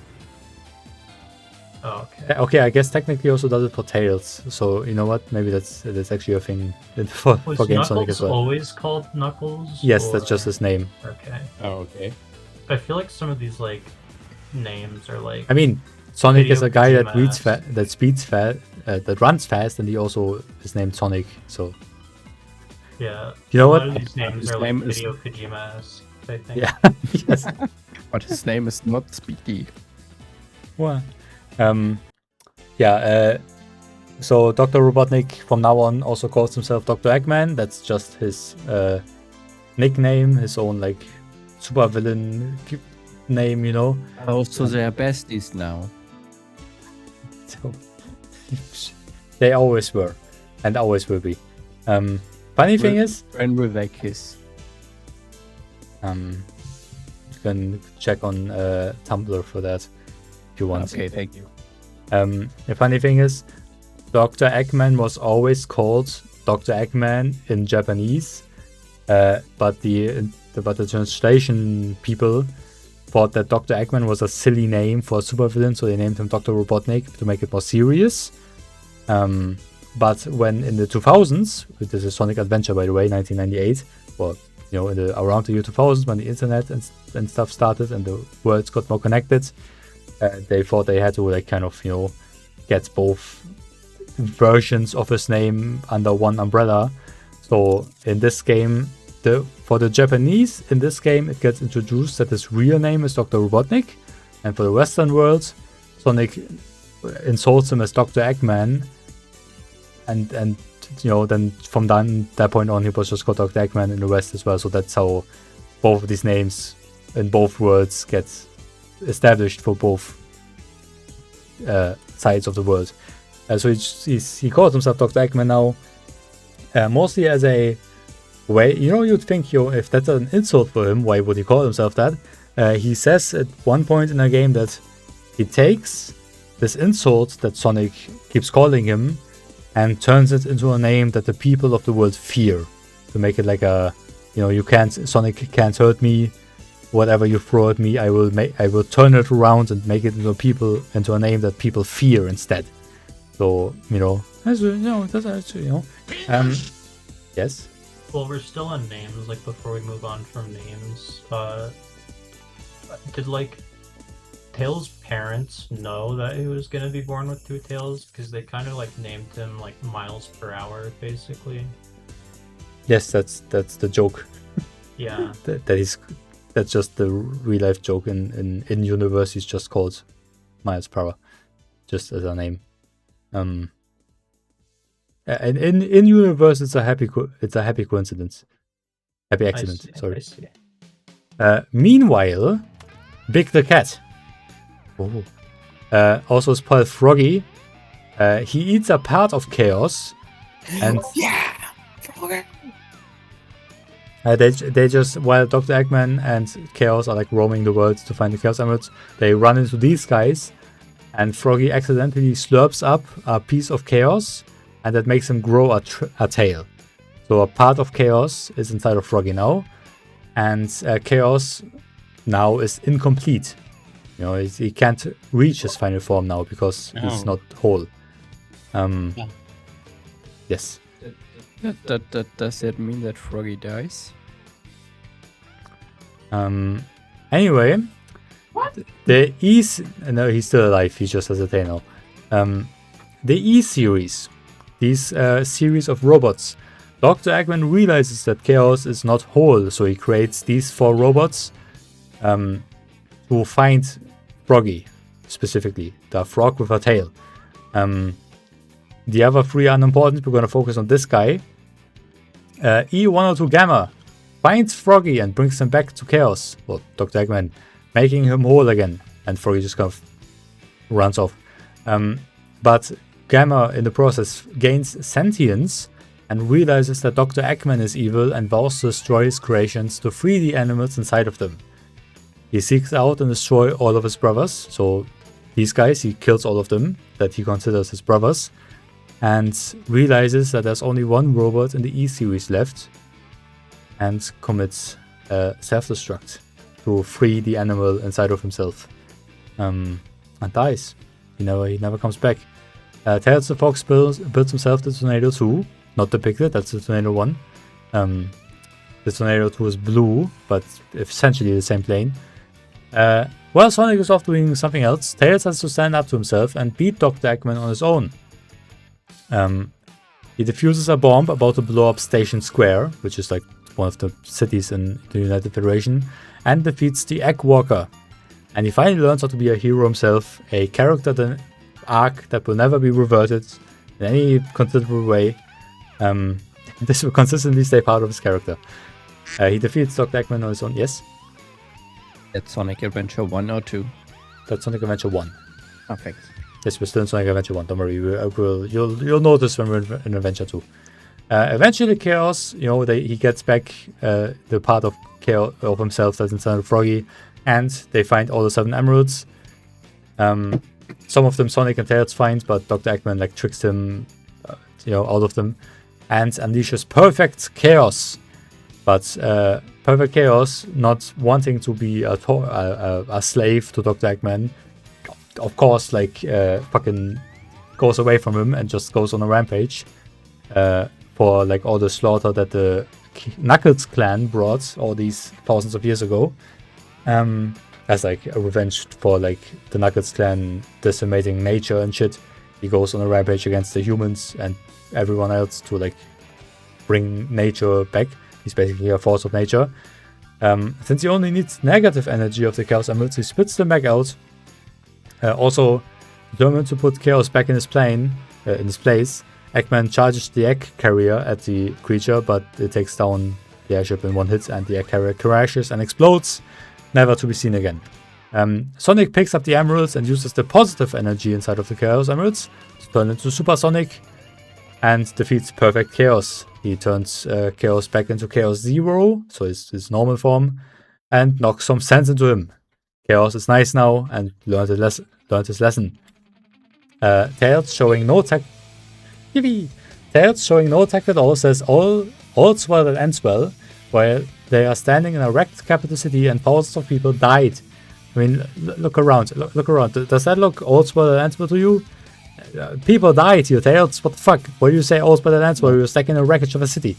Anyway, Sonic Adventure 2. Dr. Eggman found the journal of his grandfather, Gerald, and he learns the existence of Project Shadow. He enters a secret gun base and uncovers the stasis chamber that Shadow is in. Yeah, that's from the movie. That's from the movie, yes. He wakes him up. He wakes Shadow up and recruits him to his side.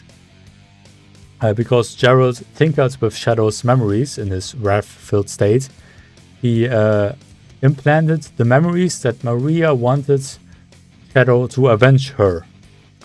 So Shadow accepts Eggman's proposal of like joining his side and tells him about the Eclipse Cannon. Eggman hatches the plan to use the emeralds and use them to activate the Eclipse Cannon and hold the world hostage. To prove that he means business, he blows up the moon. Half of the moon. He pisses on the moon! He's gonna piss on the moon. And then I'm gonna piss on your wife, or whatever the hell he says. No, Shadow the Hedgehog pissed on his wife. Yeah, Yes. something like that. And Dr. Eggman pisses on the moon in revenge. Retaliation. Exactly. Shadow commits some light terrorism, stealing an emerald, and Sonic gets blamed for it because apparently he is the only other hedgehog around. Shadow uses Chaos Control to get away, a power unleashed by the use of an emerald that allows the user to teleport, slow down time, and many other things that it just kind of can do sometimes. Not very well established what Chaos Control can actually do, but it usually is slowing down time or teleporting something or themselves away to some place. So he steals a couple of emeralds. Knuckles breaks the Master Emerald on accident and goes around collecting the pieces. That's just kind of his story in Sonic Adventure 2. Also, Rouge the Bat is here. You may... Whoa. That's censoring. How do you do it? What? Here, how dare you censor her? It's illegal. yeah. This is not a child-friendly video. So doing this. All of the gang makes it to the Ark where Eggman, just in time activates the Eclipse Cannon. But if you remember that if you insert all of the 7 emeralds into the Ark, it initiates Jared's revenge protocol instead and makes the Ark plummet to the planet. And it plays like a video of him like announcing his revenge to the world, which is a video which are like his final words. And in the Japanese video, the second the camera, like the camera that we are looking out of right now, cuts away from this video we are watching right now, you hear a gunshot in the Japanese version, and all of the characters present are watching this video, including like Tails, who's a child. So this is a video of his execution where he says his final words, but that's not in the Western version. They cut out the gunshot. Anyway, the Ark plummets to the planet. Shadow remembers that this isn't what the 12-year-old Maria wanted at all. Instead, she wanted Shadow to protect the Earth instead. Eggman deciding that he can't rule the world if there isn't one, he helps out and takes the gang to the engine room to shut it down. But, wow, the engine room is guarded by the Bio Lizard, the prototype of the ultimate life form. Shadow defeats his brother or something, but the Bio Lizard uses Chaos Control to teleport himself in front of the Ark, pulling it to the Earth manually. There is like, yes. Sonic and Shadow use the emeralds to turn super. They defeat the Bio Lizard and use Chaos Control to teleport the Ark back into orbit. Shadow the Hedgehog disappears in the process without a trace. Yes. Any questions so far? No? Everything good? You like the pinboard thing I've done here? I was very proud of that. Looks good, yes. Was Bio Lizard in the movie? No, the lizard was not in the movie. Sadly not. He's the final boss of the game and they didn't put him into the movie. Cowards. Wait, did he piss on the moon in the movie? I don't remember. He kind of does, yes. Spoilers. Kind of does, yes. Eggman contemplates if his grandfather was really willing to destroy the entire planet, himself included. Tails, showing no tact at all, says, I don't know, but I know that we all did it together, while I was contemplating his life right next to him. Damn. Yeah. Different game, that was Sonic Adventure 2. Eggman captures Scream the Rabbit, but Sonic rescues her. Eggman captures Vanilla the Rabbit, her mother, but Sonic rescues her. That's, yes. Sonic Heroes. Sonic gets a letter from Eggman inviting him, Tails, and Knuckles to stop him from conquering the world, which is a very bold move if you plan to conquering the world. Meanwhile, Rouge the Bat breaks into an Eggman base, but accidentally finds Shadow the Hedgehog in stasis. She frees him, but they immediately get fired at by E1023 Omega, the latest and greatest of the E-series that we discussed earlier. Omega is pissed that the greatest killing robot that Eggman ever created was here on guard duty for the last, I don't know, year or something. Rouge frees Shadow and talks Omega down to stop fucking firing at him. And they all realize that they all have the same goal. Shadow wants to regain his memories because he doesn't know how he got there from the event of the arc. Rouge wants like money or something, and Omega wants revenge on Eggman for like putting him into a locked chamber for ages. Like he wants to kill Eggman for as like revenge. That's like his plan. Yeah, Omega is great. He has like nothing on his mind, and like killing Eggman and all his machines. He's great. So they all go together to search Eggman. Meanwhile, Big the Cat. Also, Queen the Rabbit from just now. Froggy and Cream's pet Chow Cheese. They both apparently got abducted by Sonic, who was in the papers for abducting random little animals.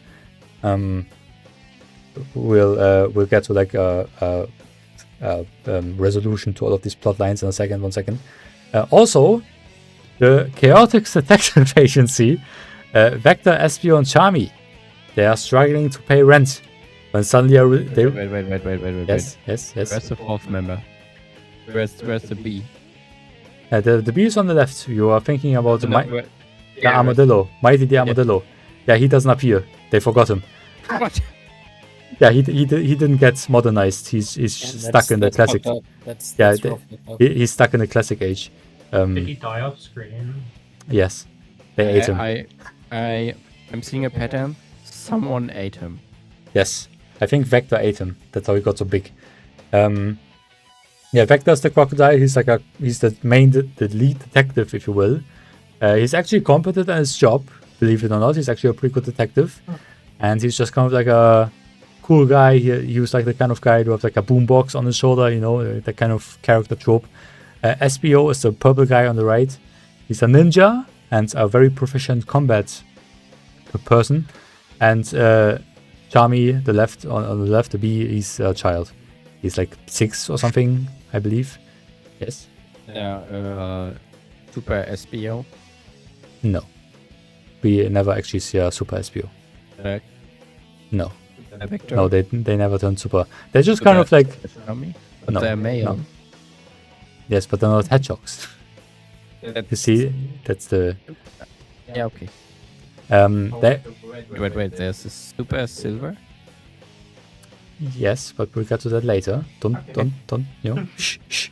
It just came to my mind, I'm sorry. These 3 guys are just kind of like the common man in the Sonic universe. They're like not heroes. I mean, they become heroes and they're like Sonic's pals, and they defeat Robotnik as well a couple of times. But for the most part, every time they appear, they're just low on money and struggling to pay rent. That's like the way they always start. And yeah, when suddenly they receive a mysterious package with a walkie-talkie, a voice on the other end is giving them instructions with promise of pay to like go to locations X, Y, and Z. Usually the locations that Sonic or Shadow or stuff are also at. All of these characters, so Sonic, Tails, Nuggets, Shadow, Omega, Rouge, Vector, Espio, Charmy, Amy, Big, and Cream, all meet up at the Egg Fleet. Oops, spoilers. Which is this ship here. Eggman has a fleet of ships now, not just the egg carrier. He's like a fleet of ships, and they all meet here. But here, the true villain unveils himself, and it's actually Metal Sonic, who got. He looks so metal. Yes, he got upgraded. This is actually Neo Metal Sonic. It's the same one from earlier, but he got upgraded with like a new design. He's more stronger and stuff now. Yes? I accidentally clicked the pinkest button. My bad. Okay. Metal Sonic has a new ability to change his shape. Yes. I have a question for my question list. Mhm. Can Neo Metal Sonic now speak? As an upgrade by Eggman. Got upgraded. He's like Metal Sonic 2.0. Yeah, but I think Sonic is like better when he doesn't speak. Why can he speak now? Because Metal Sonic wasn't able You know to what? speak. I actually have an answer for that because Nice. Metal Sonic it's revealed that Metal Sonic is the one he's been impersonating Dr. Eggman this whole time, so he's the one who sent the letter to Sonic. Also, he's impersonated Sonic, and he's the one that abducted Froggy and Cheese. Why did he do this, you may all ask? Dr. Eggman upgraded Metal with the power of analyzing and assimilating biodata, which means he can analyze creatures and he's like Cell from Dragon Ball, I think. I think that's the inspiration. He can analyze creatures and use their powers. He's like Mega Man, basically, Yeah, okay.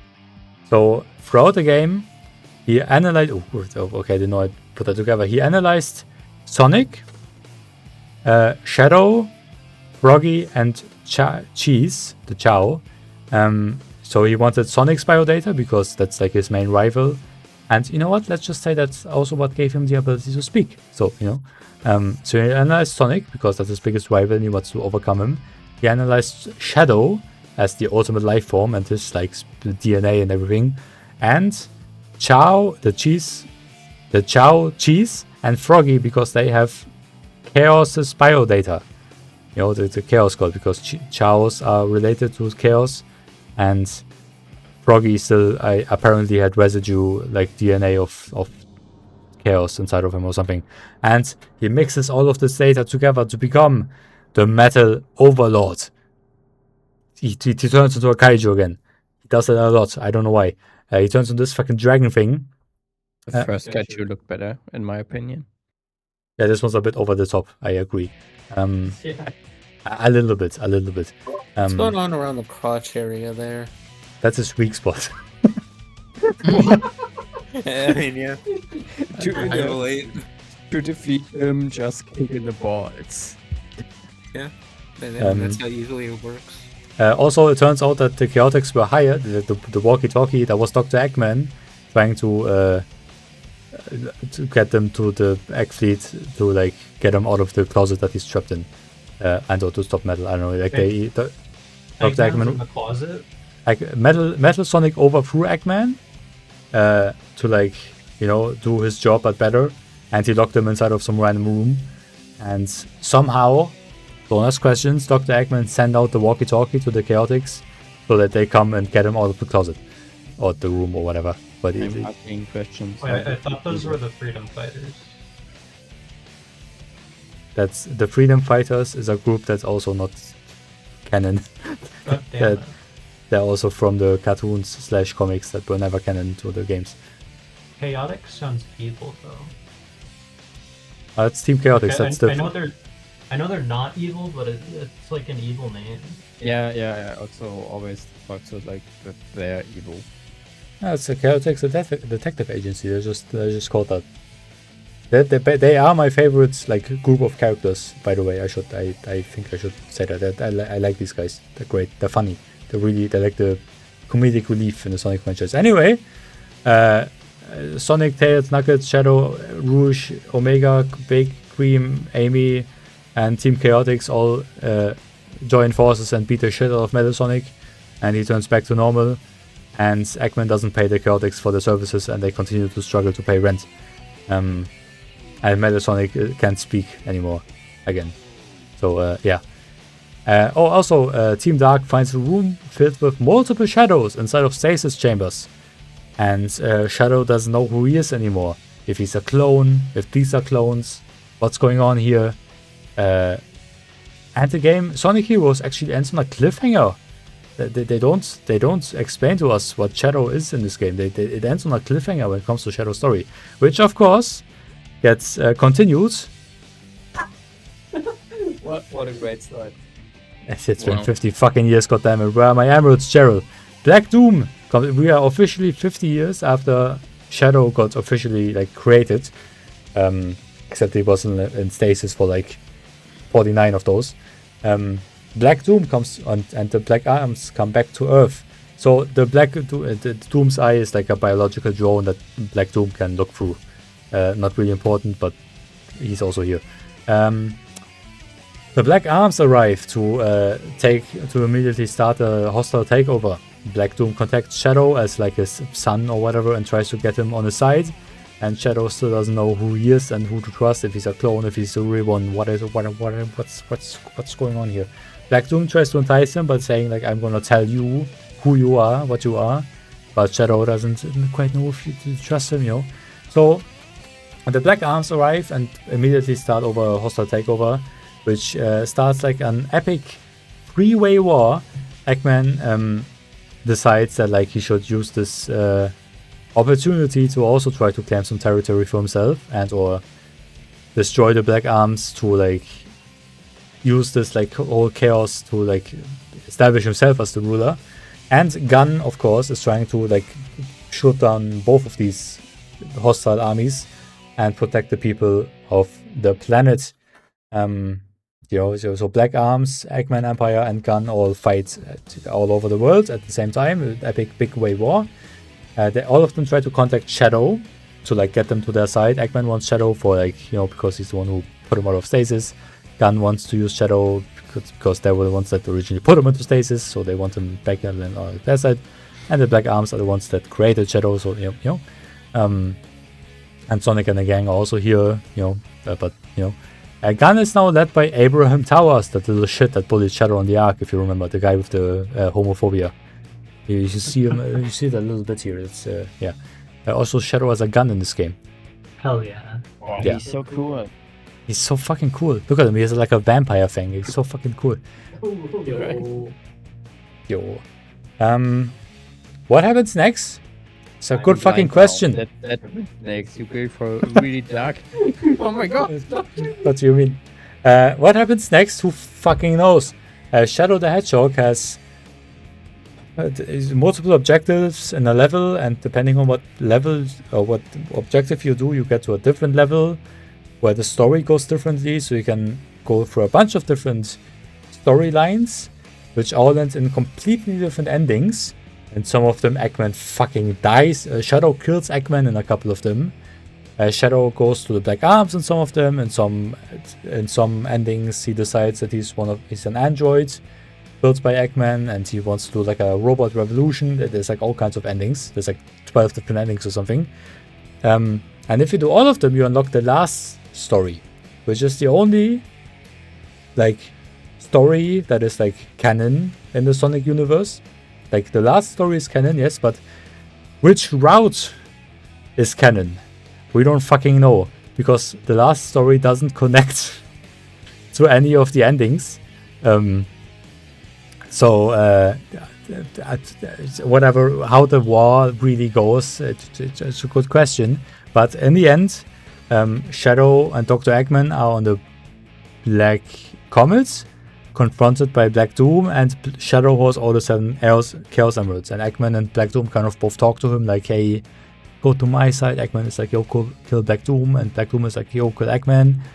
It's like that scene in Revenge of the Sith when Anakin and Palpatine and Mace Windu are like, you know, Anakin is Shadow and Palpatine is Black Doom and Mace Windu is Eggman, I guess.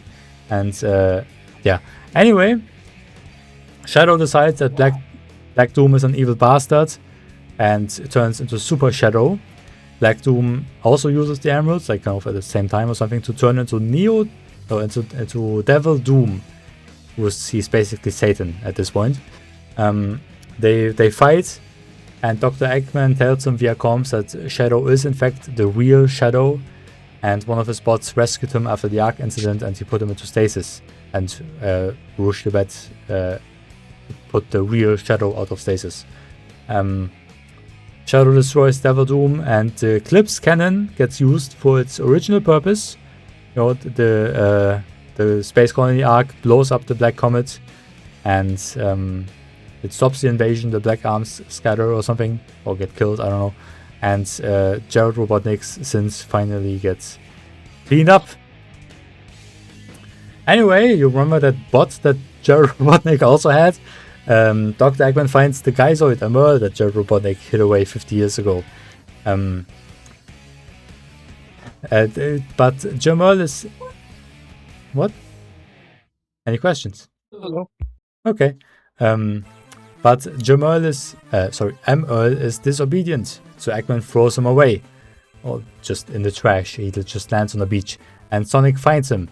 It turns out that these combat robots only follow a master whom they consider stronger, like physically. Sonic and Eggman, Sonic and Emerl spar in Sonic's eyes, and Sonic wins the fight, so Emerl becomes friendly and obedient to him, and they quickly grow a bond. All of the cast, like Emerl becomes like a part of the friend group, and they all bond, and Emerl eventually grows as a person, eventually learning how to speak, how to learn emotions, and everything. That's here. He learns emotions, he develops a character, he's a bit sassy, he's great. Shadow recognizes him as that robot that he fought 50 years ago, but they just kind of make up. Turns out Eggman learns about that Emerl only follows the most powerful person in his mind. So Eggman builds a giant laser able to blow up the Earth. Different laser, not the Arc, a different laser. And Emerl recognizes this as the most powerful person on the planet, so he follows Eggman. But like the character that he built is so strong that he realizes that what he's becoming. He's becoming a weapon of Eggman, so he self-destructs and destroys the laser in the process, making everyone, including me, very sad because it was great. Cream asks if they will ever see Emerl again, not really realizing what the concept of death is. Because she's a 6-year-old child or something. Yes. What's that? This or wait. Or Sonic X after Cosmo's death. Sonic X Cosmo's death. It's very sad.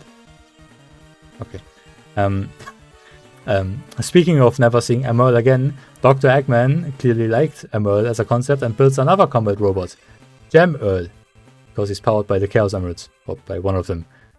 He's able to fuse with Eggman's mechs, like just kind of, I don't know, liquefy and cover the mech with himself, and then he turns like stronger. Tails reprograms him, and he lives with Cream and Vanilla, fulfilling Cream's dream of seeing Emerl again. He's basically the Emerl stand-in, and he stays around. He appears every now and then. It's just kind of like a robot household buddy and super strong protector of Cream and Cheese and Vanilla, and he's like a threat to be reckoned with. And it's yippee. Speaking of that, never mind. This is the last time we see Emerl. In my opinion, they ate him. That is not true. I remembered after finishing the slide that he actually appears again, but whoopsie. Now we're getting somewhere good. Dr. Eggman is up to no good again. What a surprise. But wait, he's joined by Dr. Eggman Negative. Whoa. Guys, he's a descendant of Eggman. What? I mean, I'm sure he does. This is Dr. Eggman Negative, a descendant of Eggman from about 200 years in the future, which means that Eggman canonically fucks. They need to stop and those things. They need to stop calling things like NEGA. Yeah.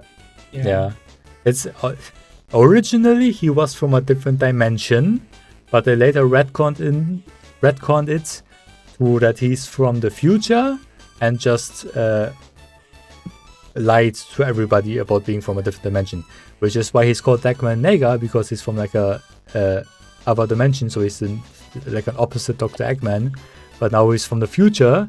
So now whoever Dr. Eggman's descendant is decided to call their son decided to call their son Eggman Nega, which is a strange way to call a child. If your ancestor from 200 years ago is called as a nickname Eggman, I don't like how it sounds. It stands for negative. So Yeah, I know. There's not much more to say about him. He's more evil than Eggman, so that's something. He's like Dr. Eggman has like a very hot temper. Yes.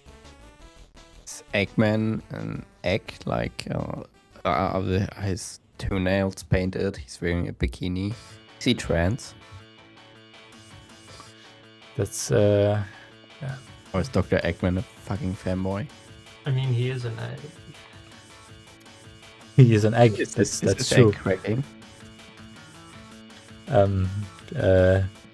As a you know what, as a non-trans person, I don't feel Feel attractive?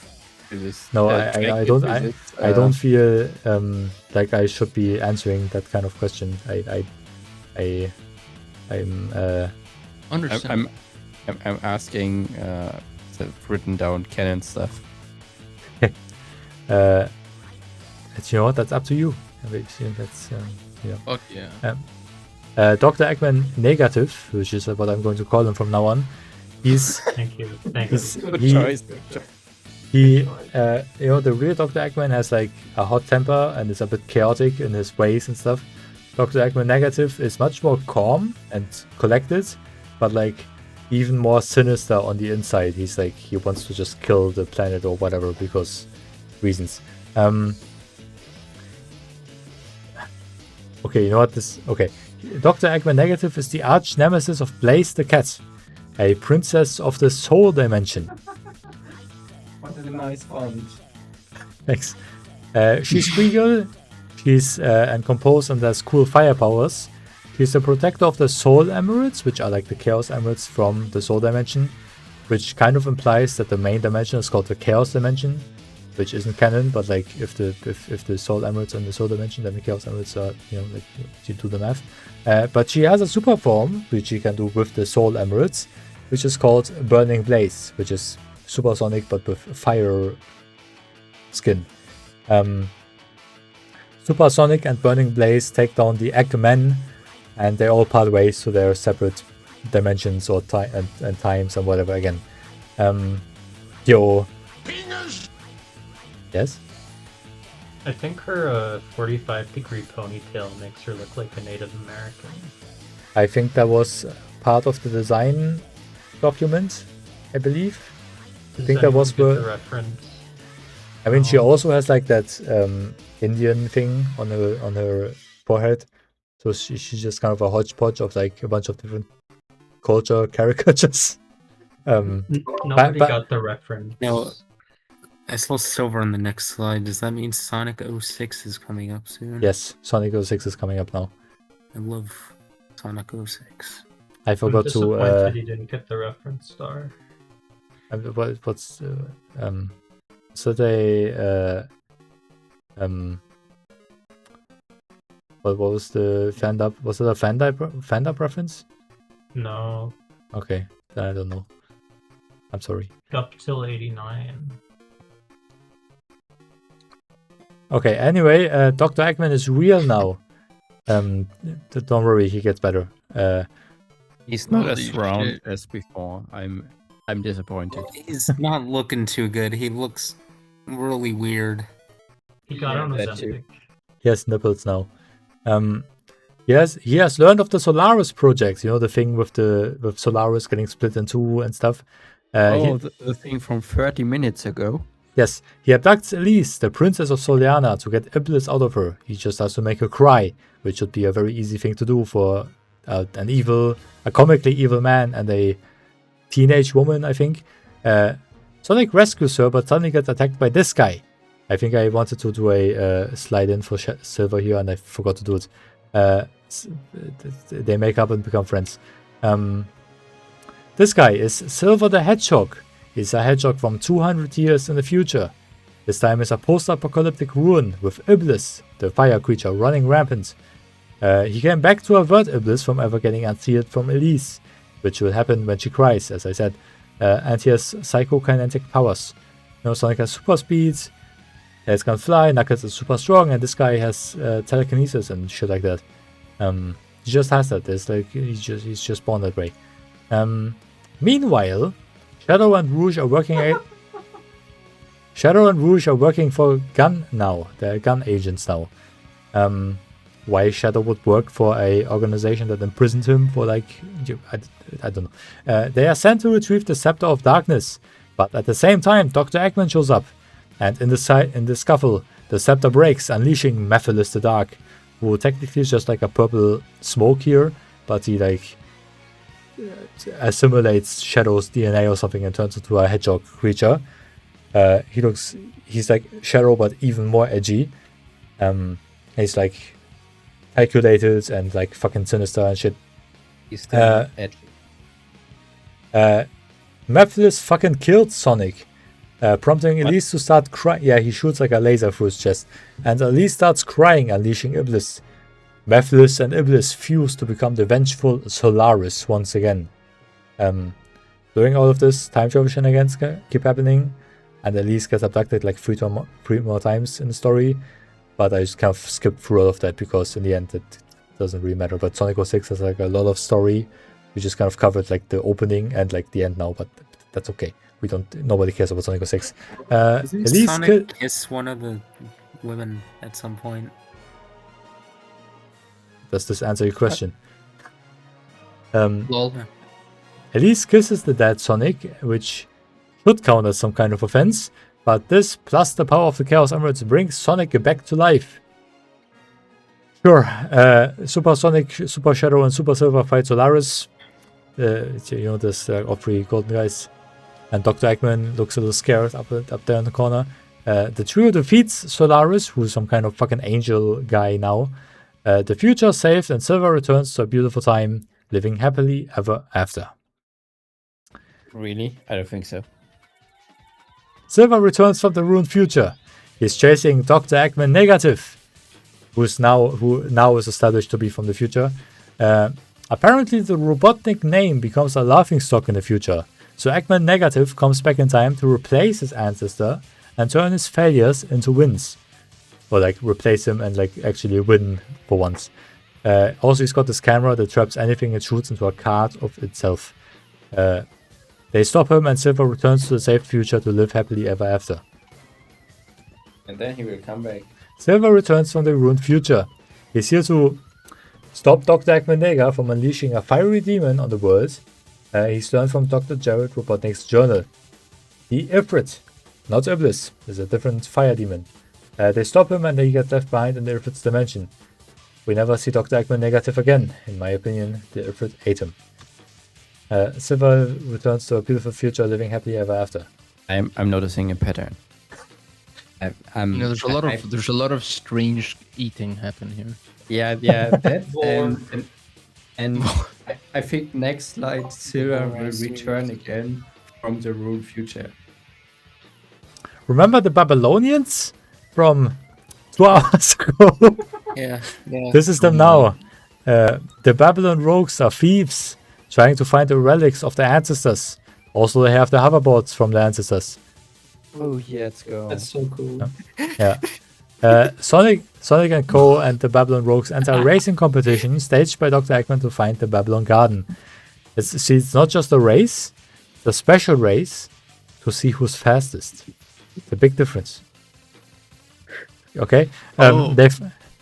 They find it. They find the Babylon Garden, the spaceship of the Babylonians.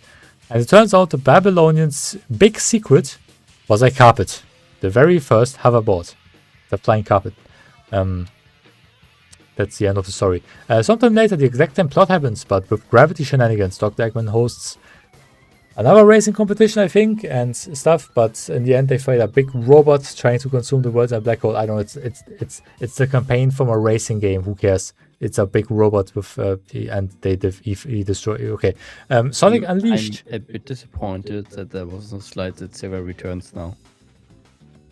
Okay. Yeah. I will Silver return. Anyway, sometime later, Dr. Eggman is like bombarding the Earth with his egg fleet or something, and Super Sonic like attacks him and has him by the balls. But hold on to your socks, it's a trap. And Dr. Eggman harnesses Super Sonic's energy and power and powers his brand new super laser, and he pisses on the Earth and cracks it open. Holy shit!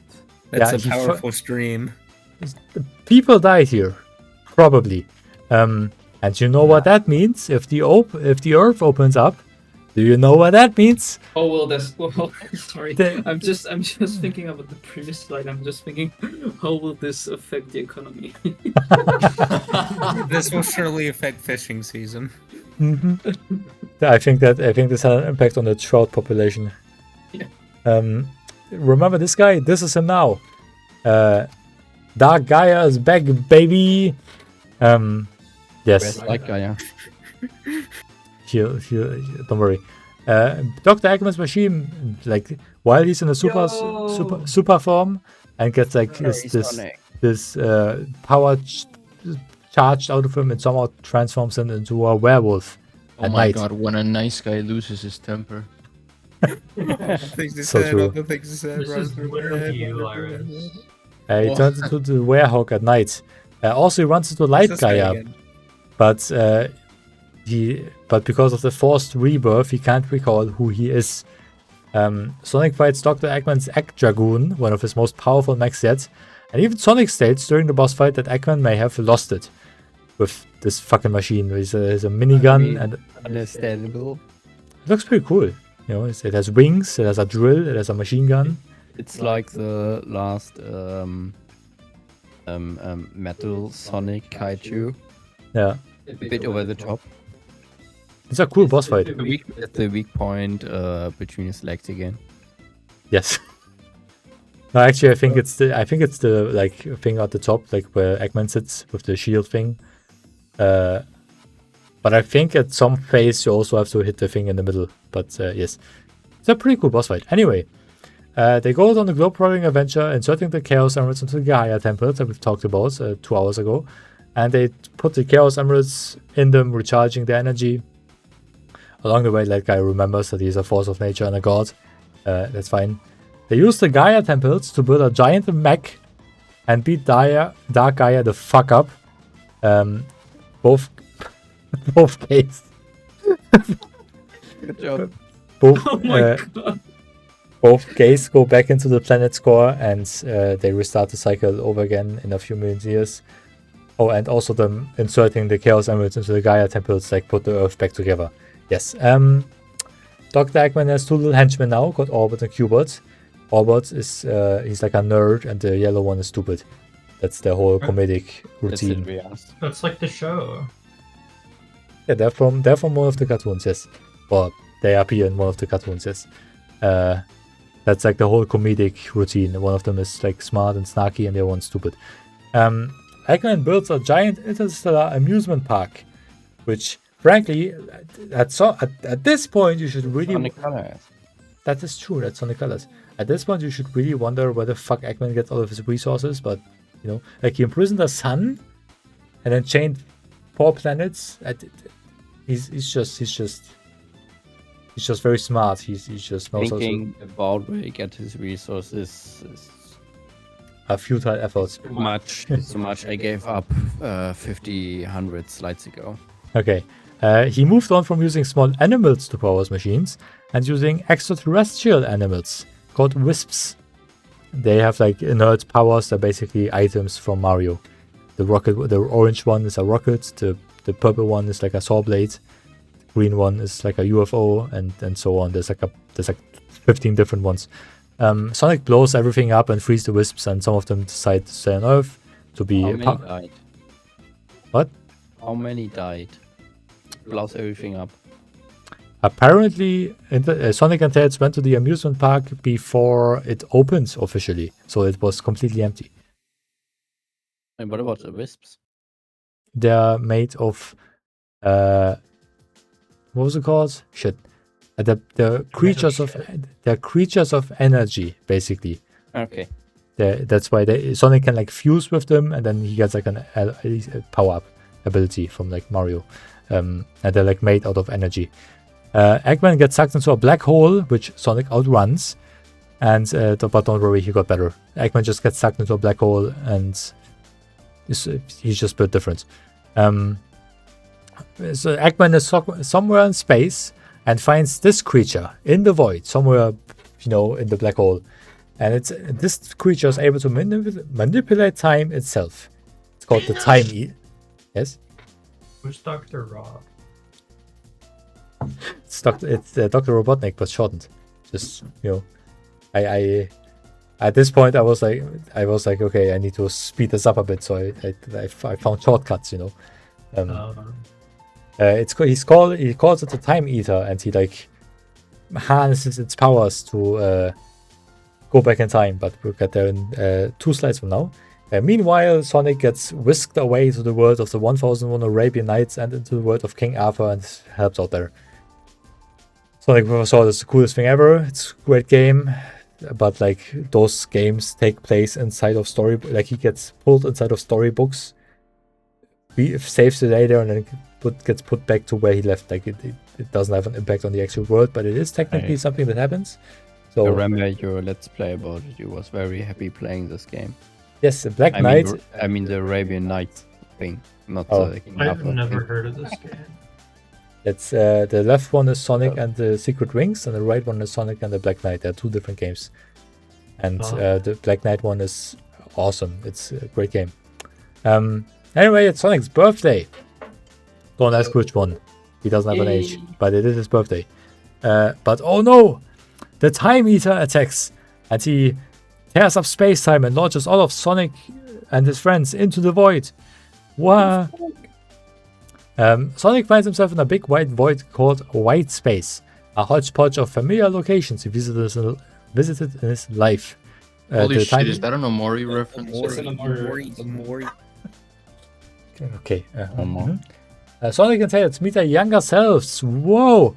Holy shit! This is that moment from Side 47 where Sonic and Tails get whisked away to the future. All of their friends from past and present are scattered around, and they work together to set the timeline right. They're on a wacky adventure through places they've been to in the past, and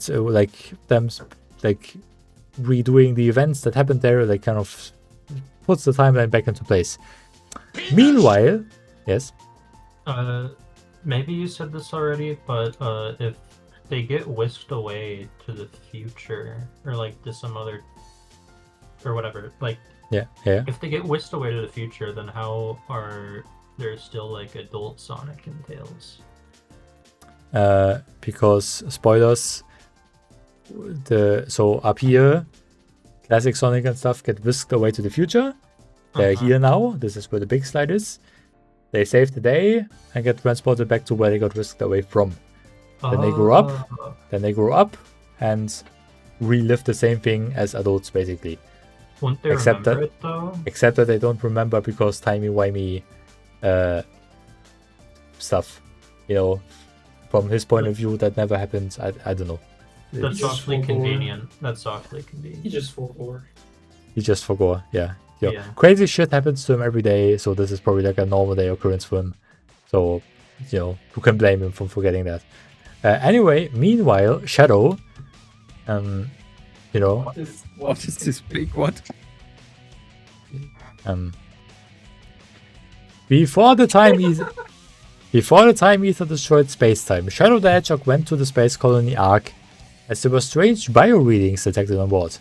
Here he encounters Doom's Eye, that thing that's like a drone for Black Doom to like spy on Shadow and stuff, revealing itself and announcing the return of Black Doom. And just as that happens, the Time Eater tears up space-time and flings them into white space as well. Here Shadow relives his past, all of his mistakes, and like the whole thing with Maria and the Ark incident and blowing up the Earth and the Black Arm War and everything. The presence of Black Doom gives him sickle cell Doom powers. He's basically a symbiote now. He's Venom. And he can turn into like a Kraken thing and has wings and everything. He's edgy as hell. It's fucking awesome. And Big the Cat is here. Yeah. But most importantly, due to the mixing of time and space, he meets someone he thought he'd never see again. Whoa. Oh, shit. Maria. Gerald and Maria Robotnik, before the time of the Ark incident, they meet and have a very heartfelt reunion. Shadow can't believe it. Why is her head so fucking big? I think this isn't a good screenshot. It's because of the AIDS. I think this isn't a good screenshot of the cutscene, but I really wanted the eye there in the background. Okay, yeah, it's like. I think I agree. Maria looks weird here. I think the normal model looks a bit better. I think that's just a weird smear frame or something. Okay, it's made her head bigger. Yeah, Black Doom. Where I got them emeralds, Gerald. He still hasn't given them to them. He promised them 50 years ago. Shadow beats the crap out of Neo Devil Doom, and finally severs himself from the past. Because of the disappearance of Black Doom for good, he loses Doom powers. It's not a symbiote anymore.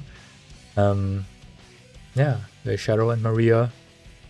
Black Doom's defeat starts healing the time anomaly, and Jared and Maria start disappearing. They say one final farewell. It's literally this. Round of applause. Everyone laugh, please. Thank you. Funny. Yes. Meanwhile, it turns out that That was the wrong one. That was the wrong one. I tried pressing the test button, or like the test button. meanwhile, it turns out that I'm Doctor. really sorry. I meant to do this. There you go.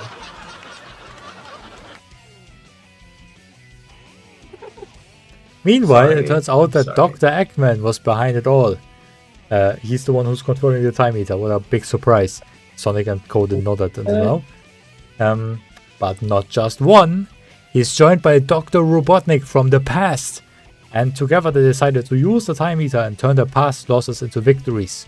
So they won the Angel Island incident. They won the Chaos incident. I don't know how all of these things they're on control of the time meter, who looks like this now. They like turned him into a cyborg or something, and they have like absolute control over space time. Both Sonics turned into Supersonic and destroy the time meter, and revealing the timeline, and everything comes back to how it's supposed to be. Yippee! Because they're the good guys, they always have to win. Both of the Robotniks get trapped in a void with no means of escaping, but don't worry. They get out of there and get better. Yippee. Sonic and sometime later, Sonic and Tails find themselves chasing Dr. Eggman through the clouds when they stumble upon Lost Hex, a planetoid of legend somewhere in orbit of Earth. They meet the deadly Six Zeti, which is their species, powerful warriors with electromagnetic abilities. So, quick roll call. That's Zevok, he's the leader. He's basically Bowser. That's Zaz, he's a punk. That's Zor, he's an emo. Zomom, he's fat and likes to eat. That's Xena, she's a woman. And that's Zig, he's old. And that's basically their entire characteristics. And they are not very interesting. The distinguishing feature is that she's a woman. Yeah. Yes. It looks like the fucking girl from Inside Out. It's basically Shigo from Kim Possible. That's okay. Eggman controls him with the cacophonic conch, an ancient artifact that can subdue the Zeti. But not knowing what it is, Sonic kicks it out of his hand. Yes? He pronounced Conqueron. Okay. Not knowing what it is, Sonic kicks it away, and that puts the Zeti in control of the Badniks, because they have electromagnetic powers and can control robots. So they control robots, and Eggman is forced to run away from his army. Sonic and Eggman join forces, begrudgingly, fighting the Zeti one by one, and when they're close to the finish line, Eggman falls to his death in a pool of lava, sacrificing himself to save Sonic. They are besties, I knew it. Yeah, here What I'd Eggman expect him to make. Eggman like flings Sonic up, but the bridge breaks and he falls. But don't worry, he's got a jetpack. He faked his death, and he prepares his ultimate weapon for after Sonic has finished with the Zeti. And a huge mech called the Egg Robo, powered by the energy of the entire planet, powers of a machine that Sonic defeated immediately, and we never see the Zeti again. In my opinion, they ate them.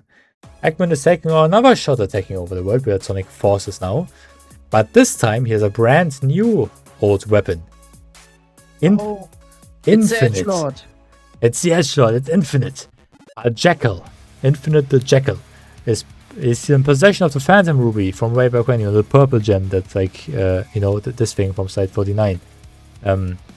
He can create pocket dimensions and disrupt and bend reality at will. He's like fucking powerful and stuff. And if you go to YouTube and search for Edge's song ever right now, his theme is the first thing that will pop up. So, edgiest song ever. He's fucking edgy. He's so fucking cool. He creates phantom copies of old villains, Chaos, Metasonic, Shadow, and Zavok. For some reason, Zavok is also here. And they jump Sonic and manage to overpower and kill him. 6 months pass. Dr. Eggman has taken over the world, and the planet has devolved into a war zone. Gun is dismantled, and only the Resistance, made up of all of the main characters, apart from Sonic, are able to fight for freedom at this point. And yes, Silver the Hedgehog returned from a ruined future to help them out.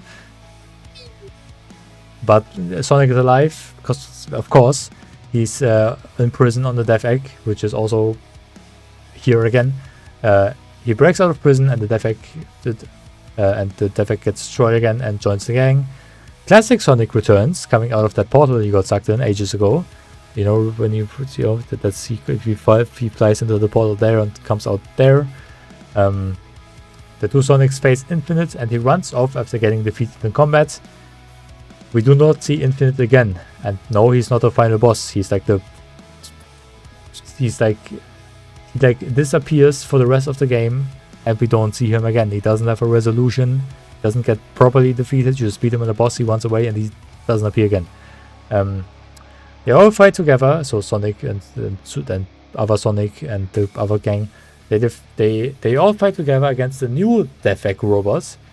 It's not affiliated with or stationed on the Death Egg at all, and I don't understand why they call them the Death Egg robots, but nobody does, so I don't know. Like Infinite, it uses the Phantom Ruby, creating illusions of weapons and being all around a monster of a weapon. They defeat it anyway, but as a last-ditch effort, Eggman breaks out its auxiliary form, a many tentacled design, and chases off into null space, the realm created by the Phantom Ruby. There's no good pictures of the final boss, but we'll have to make do with what we got, okay? They destroy the Death Egg robot, phase 2, and leave Eggman in null space. But don't worry, he got out of there somehow. He just survives anything. He can be trapped in the void, in space, in beyond space and time, and in a black hole. But he's just built different. He just gets out there every time. In reality, he is the ultimate life form, not Shadow. Maybe, perhaps. Sometime later, and we are close to the end now. Eggman creates a brand new AI interface, codenamed Sage, endlessly loyal to her creator. They head to the Starfall Islands from the ancients, researching the ancient technology and strange network called cyberspace. That was like one of the first things we covered 2.5 hours ago. Holy shit. Dr. Eggman gets sucked in and trapped in cyberspace, with Sage guiding him and protecting him from the simulated dangers here. Sonic, Dead, Knuckles, and Nightmare also at there, but get separated by a storm. They also all wake up in cyberspace, and only Sonic is able to escape it with his incredible speed. He explores the island and manages to slowly dismantle the network and brings back his friends. Along the way, he faces the Titans, the protectors of the islands and the cyberspace. Something like this. This is the first boss of the video game. First of many, and they all look something like this. And it's fucking crazy. Cool metal songs. It's like grunge, heavy metal, it's crazy. Sonic eventually completely dismantles the cyberspace and rescues his friends and Dr. Eggman, allowing them all back into the real world. But if you all remember, the main thing that the cyberspace was for was to trap does anyone want to raise their hand and say it? Anyone remember? No, okay, oh my fucking god, that's from Slide 3 or something. Oh, I remember seeing Dismantling the cyberspace also unleashes the creature that originally was imprisoned in it. The end, the purple, like, fucking horrors of beyond our imagination. Wow. The end leaves for orbit, aiming to destroy the planet that bound it so long ago. Sonic, Dr. Eggman, and Sage all work together to try to stop the end. Sage fuses with one of the Titans, and Sonic turns to Super Sonic. They both head to space and confront the end, once and for all. The end explodes, threatening to take the Earth with it, but Sage contains the explosion, asking Sonic to look after her father. Then the most saddest song ever in the Sonic universe happens. Dr. Eggman mourns the loss of the AI that he by now has considered his daughter. Sage calls Dr. Eggman her father throughout most of the game, and at the very end, Dr. Eggman realizes that she was the only true family he ever had, and she sacrificed herself to save his life. And yeah, will this maybe impact him enough to become good? Maybe wake him up to, true friends and whatever. And that's it. That's the end. We made it to the end, to Holy the shit. to the present. Thank you. You did it. Thank you. Ladies and gentlemen, the week on. Holy fuck. Technically, there's also the Murder of Sonic the Hedgehog, which is a visual novel in the Sonic universe that takes place after this game. But I couldn't be bothered to recap the story of that game.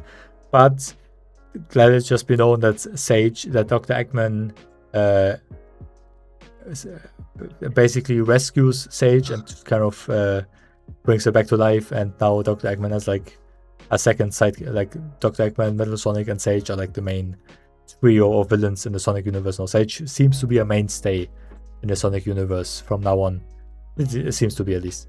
But I couldn't be asked to put that on our slide. Anyway, that was the end. Funny if she got retconned out. She's in the comics now as like a character in the yeah. But that was the last Sonic game, the last main one, and we are still waiting for a unveiling or announcement of a next big Sonic game. So we don't really know if Sage is going to be in it, but probably, I would say. And yeah, we made it to the present day in real life. Holy shit. Of course, I skipped a few Sonic games that are like minor plot stories and shit like that, but nothing of note really. What do you mean? What about the Murder of Sonic the Hedgehog? All of the main cast go on a murder train, or go on a train to play a murder mystery party, but Dr. Eggman takes over the train by hacking its AI basically, and Sonic destroys the computer, and that's it. And the murder mystery, Espio the Chameleon was the murderer. You're welcome. Wow. Which is like the only time that character was ever like the single focus of a story. Every other time Espio the Chameleon is like only like the third gang of the third member of Team Chaotix. But the murder of Sonic the Hedgehog, I can't speak anymore, I'm sorry. He's the perpetrator. He got sole focus as like the guy who that's he's in the spotlight. That's crazy, but who cares? Also, Sage is in the murder of Sonic the Hedgehog. She's like there for like once like end credits screenshot of Eggman being a bit miffed and Sage like standing next to him.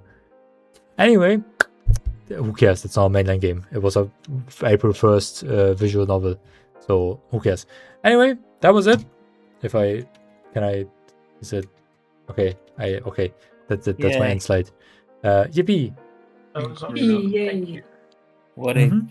That was the time. That was one of the times of all time. That was truly wowzers.